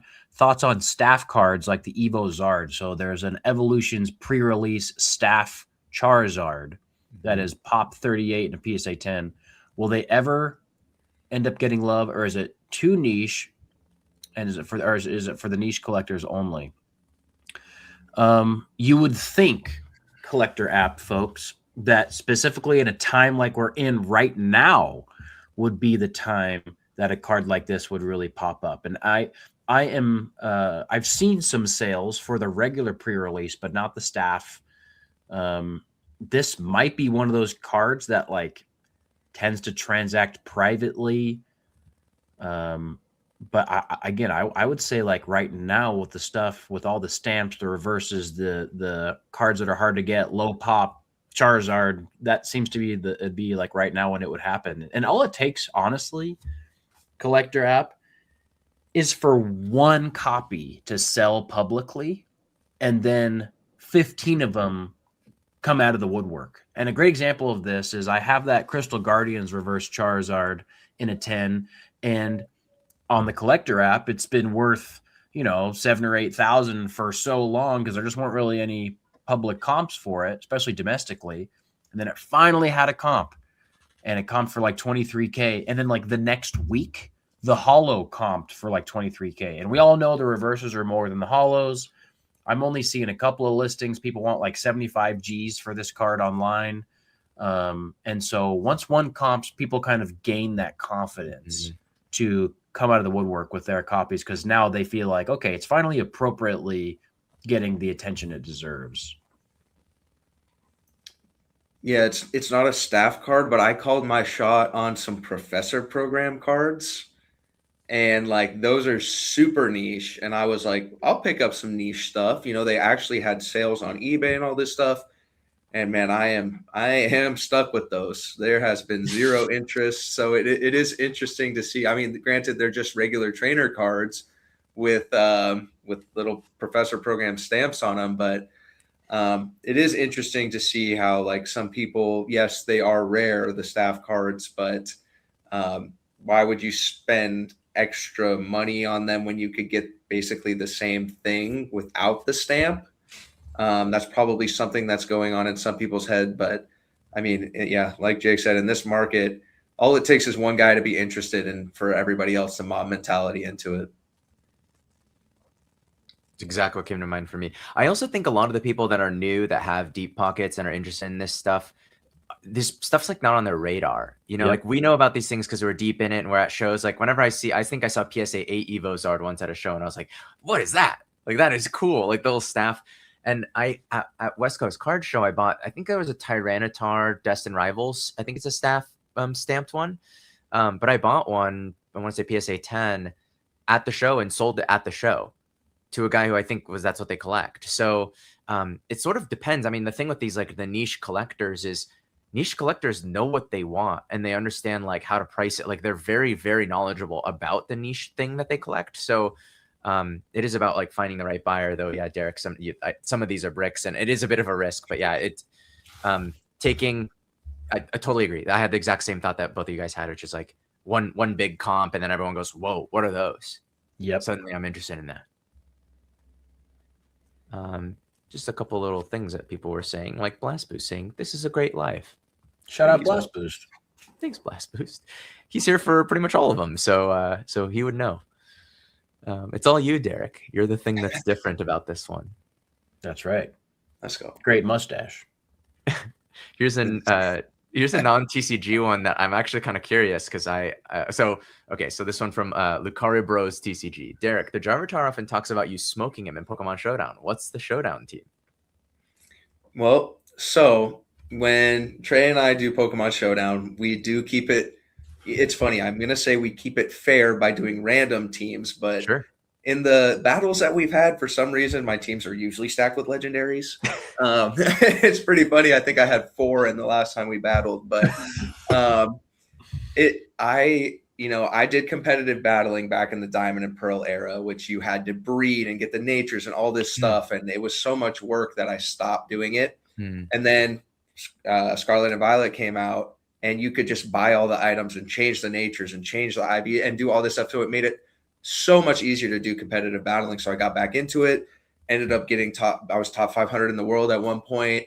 Wow. And, I was kind of just letting him know that. And he was like, dude, we got to play Showdown. So it's been a couple of years since that time where I was doing competitive battling. I could probably make up a team if I got, had a couple of hours to think about it. But the metas have changed so much. So I don't have I used to use, I used to use an Annihilate Mousehold team where the Mousehold would attack the Annihilate to make the Annihilate stronger. And then you would use, Rage Fist and basically wipe the entire team. Just little things like that. I would copy and paste a lot of competitive YouTube teams and kind of tweak them a bit just because I didn't have as much time to think of them all on my own. But whenever we do Showdown, it's always random to give them the most fair shot at taking a W, which he does not do. Whenever my wife, pretty much anytime my wife and I go out to eat, once we order and we're waiting for the food, we play around a random Showdown or two. And it is like that sometimes where it's like, you just like, one time I got smoked, like absolutely bageled, where I had like 4 electrics. Like you just end up with a monotype team that like matches up terribly. That's cool, man. I never did the like full on VGC, but I was really into Showdown because of the accessibility. It was just, you just had to spend no time at all to actually build the team. It was around the Diamond Pearl era. This would have been like 2009 or something, but I was playing hours a day of like OU singles, not doubles. And I don't remember what I was ranked, but I got pretty good at one point. Just a one last note just for Trey. The funny story, the time he beat me was, I'm pretty sure it was this one, was I was predicting, I'm always trying to think of what the opponent's going to do and make my move based off that. And I was like, oh, there's no way he does this. It's way too obvious. And then he would do it and it would work in his advantage. And I was like, so the next play, I was like, there's no way he does it again, right? He'd do it again. And I was like, okay, because you have to kind of read your opponent and figure out what they're going to do. And at that particular match, he was like, dude, I'm just going to click and attack and do this. And it ended up working out because I was trying to strategize too much. Love it. Fun, man. Okay, let's see. Oh, yeah, here's one I thought was interesting, Jake. So Jay takes, have there been any purchases of the super chat money?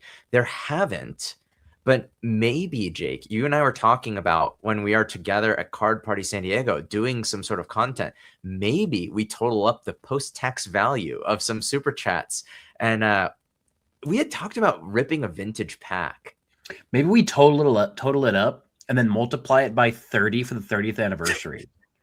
And then we rip some boxes packs. I have and rip those. See, that's what I'm saying. Wow. Yeah, I'll cover the initial, like, and then you cover like the 30x, like whatever's on top. The difference between like, what we're given and what is 30, because you got that corporate America money and all that. Wow. So generous. You're so generous, man. Yeah, it's just an idea.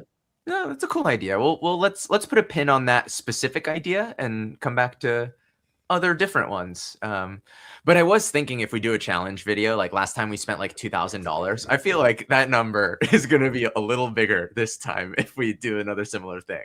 It's going to have to be this Pokemon Market. Otherwise, all we're going to get is like a PSA 6 Articuno V Altart or something for $2,000.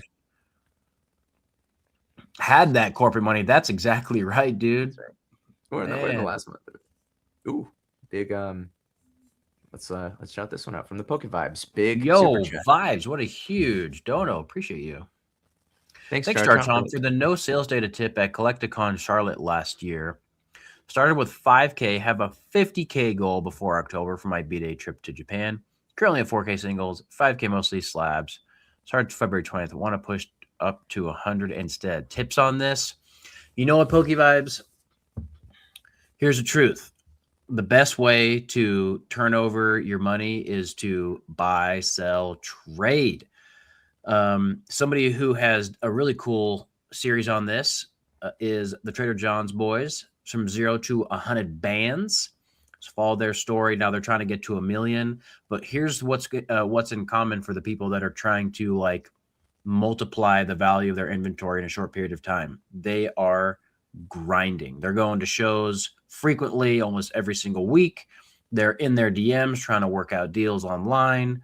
And the fact of the matter is, when the market is hot like this and there's so many people buying and selling, trading all the time, the amount of time that you spend working on your business or side hustle is a direct representation of what the success will be. So I don't have any tips and tricks other than lock in, brother.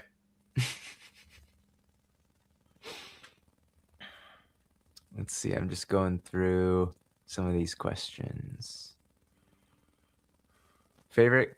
So from SKO Isles, obligatory current favorite card from an investor standpoint and from a personal collection standpoint. Favorite card from an investor's standpoint.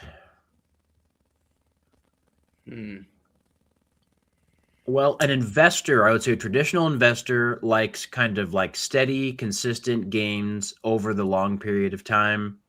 And is something that's like maybe like a good beta, and beta being like your upside potential divided by your risk.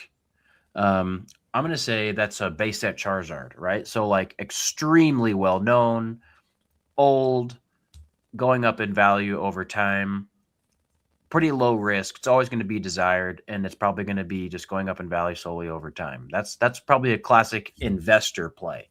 Not the most like highly performing, but also not anywhere near as much risk. What do you guys think? That's what I was going to say. Base set Zard, first set Zard, any variation of it. I mean, specifically first set Zard, of course. It's hard to beat. I'm a big believer from an investor standpoint and personal collection standpoint to just go after what you love. And thankfully for me, it's been vintage cards. And so it's worked out.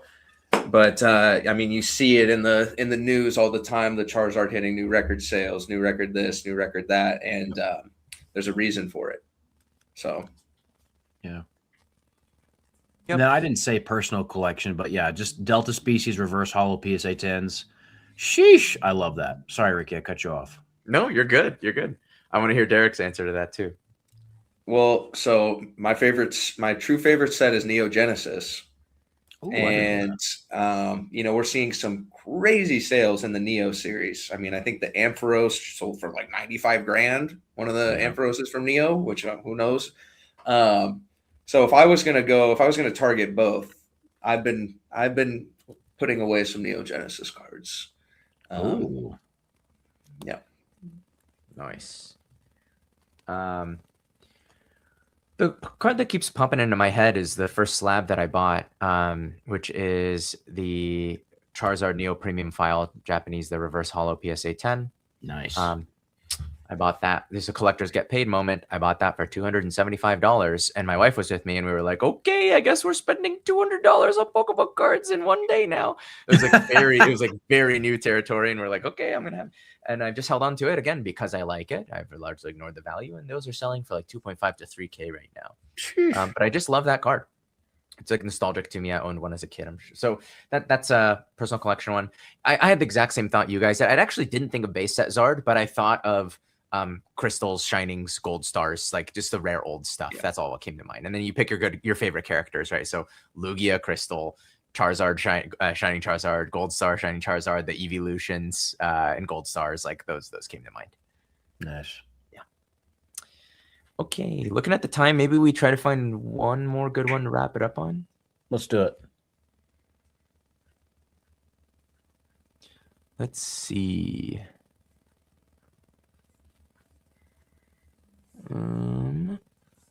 Someone had, okay, we can talk about this. Someone had super chatted earlier, Aussie Card Collector, 151 singles in 5 years, up from now dollar-wise, yay or nay? Yes. I'm going to say up, yeah. I'm going to say definitely. Me too. A couple of quick ones here. Poke Vibes again on another super chat. Groudon Gold Star PSA 2 or Mew Prime PSA 9? Mew Prime. Me too. Yeah, exactly. Love it. Some quick ones. And then one more lightning round and we'll wrap it up here from Alex Pocacr 1989. Korokoro Mew or Gold Star Mew, which has the best art? Korokoro. Korokoro. Okay, yeah. Okay, we got the right answers, I think. So you're welcome, chat. Those are the objectively correct answers, indisputable. Take it to the bank. Guys, this was super fun. We should end on an elite forecast. So for the folks that may not be familiar, if you've never made it to the end of a stream or if you're new here, hello, welcome. I hope you had fun. Elite forecast is us calling a shot on something, the direction of something. Most of the time, this is price. So we're saying by such and such date, this particular item will be this price. We could also sometimes make calls on like this category of thing or the set is undervalued. It could be about popularity, availability, things like that. We're just sort of forecasting something publicly on the internet with no accountability at all. Who's first? I will say, I think the Crystal Charizard and the Crystal Lugia will both hit $100,000. When? Crystal Charizard, I would say within the next, assuming everything keeps going like it is, the next 3 months. Crystal Which Lugia. month? So which month? You got to be specific. When is it going to be, Derek? By end of June. End of June, crystals are to 100 Gs. Yes, and Crystal Lugia by the end of year, December. Okay, here's the facts. If that happens, then all of us should sell nothing. Yeah. Do you know what I mean? Yeah, I agree. Everything is hodl if those cards get to 100 Gs. What is Crystal? Yeah. What's the Lugia at right now? I think Lugia is at like 50, right? No, people are asking privately like 70 and higher, I think. Exactly. And Crystal Zard just sold on Golden for like what, 70-ish? Yeah, like 65, I think. 67, wow. I think it was. Yeah. Wow. Oh, wow. Yes, PSA 10. PSA 10. Incredible. Jeez. Wow. Okay, I'll go. I'm going in the opposite direction. I'm going for a bearish take here, guys. You ready? The Van Gogh Pikachu PSA 10 will touch down back to 2K or lower this calendar year. It's just too volatile. I think it will go back down to 2K sometime this year. I don't think it's going to stay there. I think it can just keep doing this wave thing. But I don't think it's going to be at 3K and higher all the rest of the year or whatever it is now. What is it now? Is it over 3? I think it's around 3. Jeez. I'd like to know when, sir. Well, this is a different call out. Wow. No, I need to go in on that when they go down. That. I'm going to say August. Okay. I like that take. It feels like a 2K card to me. I don't know what it is. Okay, mine is I kind of already talked about it, but I'll be specific about it. So stuff like this, I think there's a lot of PSA 9, even random lower grades. I set high comp on PSA 4 First Ed Shadowless Blastoise yesterday. So I think there's opportunity everywhere and stuff like this. But my elite forecast is going to be that PSA 9 vintage in particular is undervalued right now relative to what the PSA 10s are doing. There's a lot of 10s that are comping like 10x over what they were 6 months ago, but the 9s are up like 2x. So I feel a little late to the party. Like I'd love to own a PSA 10 Crystal Lugia, which is why it's like when I hear that people are asking 70K in private sale, I'm like, that makes me sad. I love that card and I would like to own that. But, you look at like the LC reverse Dragonite, PSA 10, First Ed Sabrina's Gengar, PSA 10, those comped, I think high comped recently in the 20,000s range. The PSA 9s of these cards with desirable mons have like pretty similar fundamentals. They're still pretty low pop, but they're a lot more accessible right now. And they do tend to get dragged up like the Dragonite did. The PSA 9 Dragonite reverse has gone from like 1K to 3.5 was a recent comp. So that did move up, but it's on like a tape delay from the PSA 10. Like it doesn't happen overnight on the 9s. So my very specific elite forecast, the what month, sir, is I think in the next 3 weeks there are a bunch of these types of 1 to 3K cards, things like these that will comp at like 1 to 3K cards that will comp at 2 to 3x that 3 to 6K. There's a lot of $2,000 cards that will be $5,000 cards by mid-April.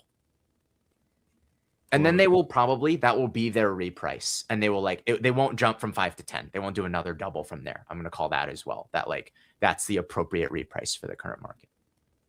Yeah. I love it. Solid take. I mean, both you guys bullish on vintage. There's a good reason to be that way. Well, that is all we got for the day. Any final words? And maybe we just let Derek tell the people where can they find you if they want to support you? Wow. Well, you can find me on YouTube, TikTok, Instagram, Facebook, all of the social media platforms. And if you want to see me, talk to me, do deals with me in person, you can generally find me at any Front Row card show. I go to every single one of them and follow them around, and that's where I'll be. I love it. Love it. I love it. Well, awesome. Derek, thank you so much for your time, man. You are a mainstay in the space. Congrats on all your success. And other than that, thank you all for being here. It's been a fabulous volume 17 of the Midweek Machamps. We'll be back in 2 weeks with a new topic, and that's all we've got for tonight. Thanks for hanging. Guys. Thanks, Derek. Yeah, of course. Thank you guys for having me. Appreciate it. Chat. Bye-bye. Bye, everyone.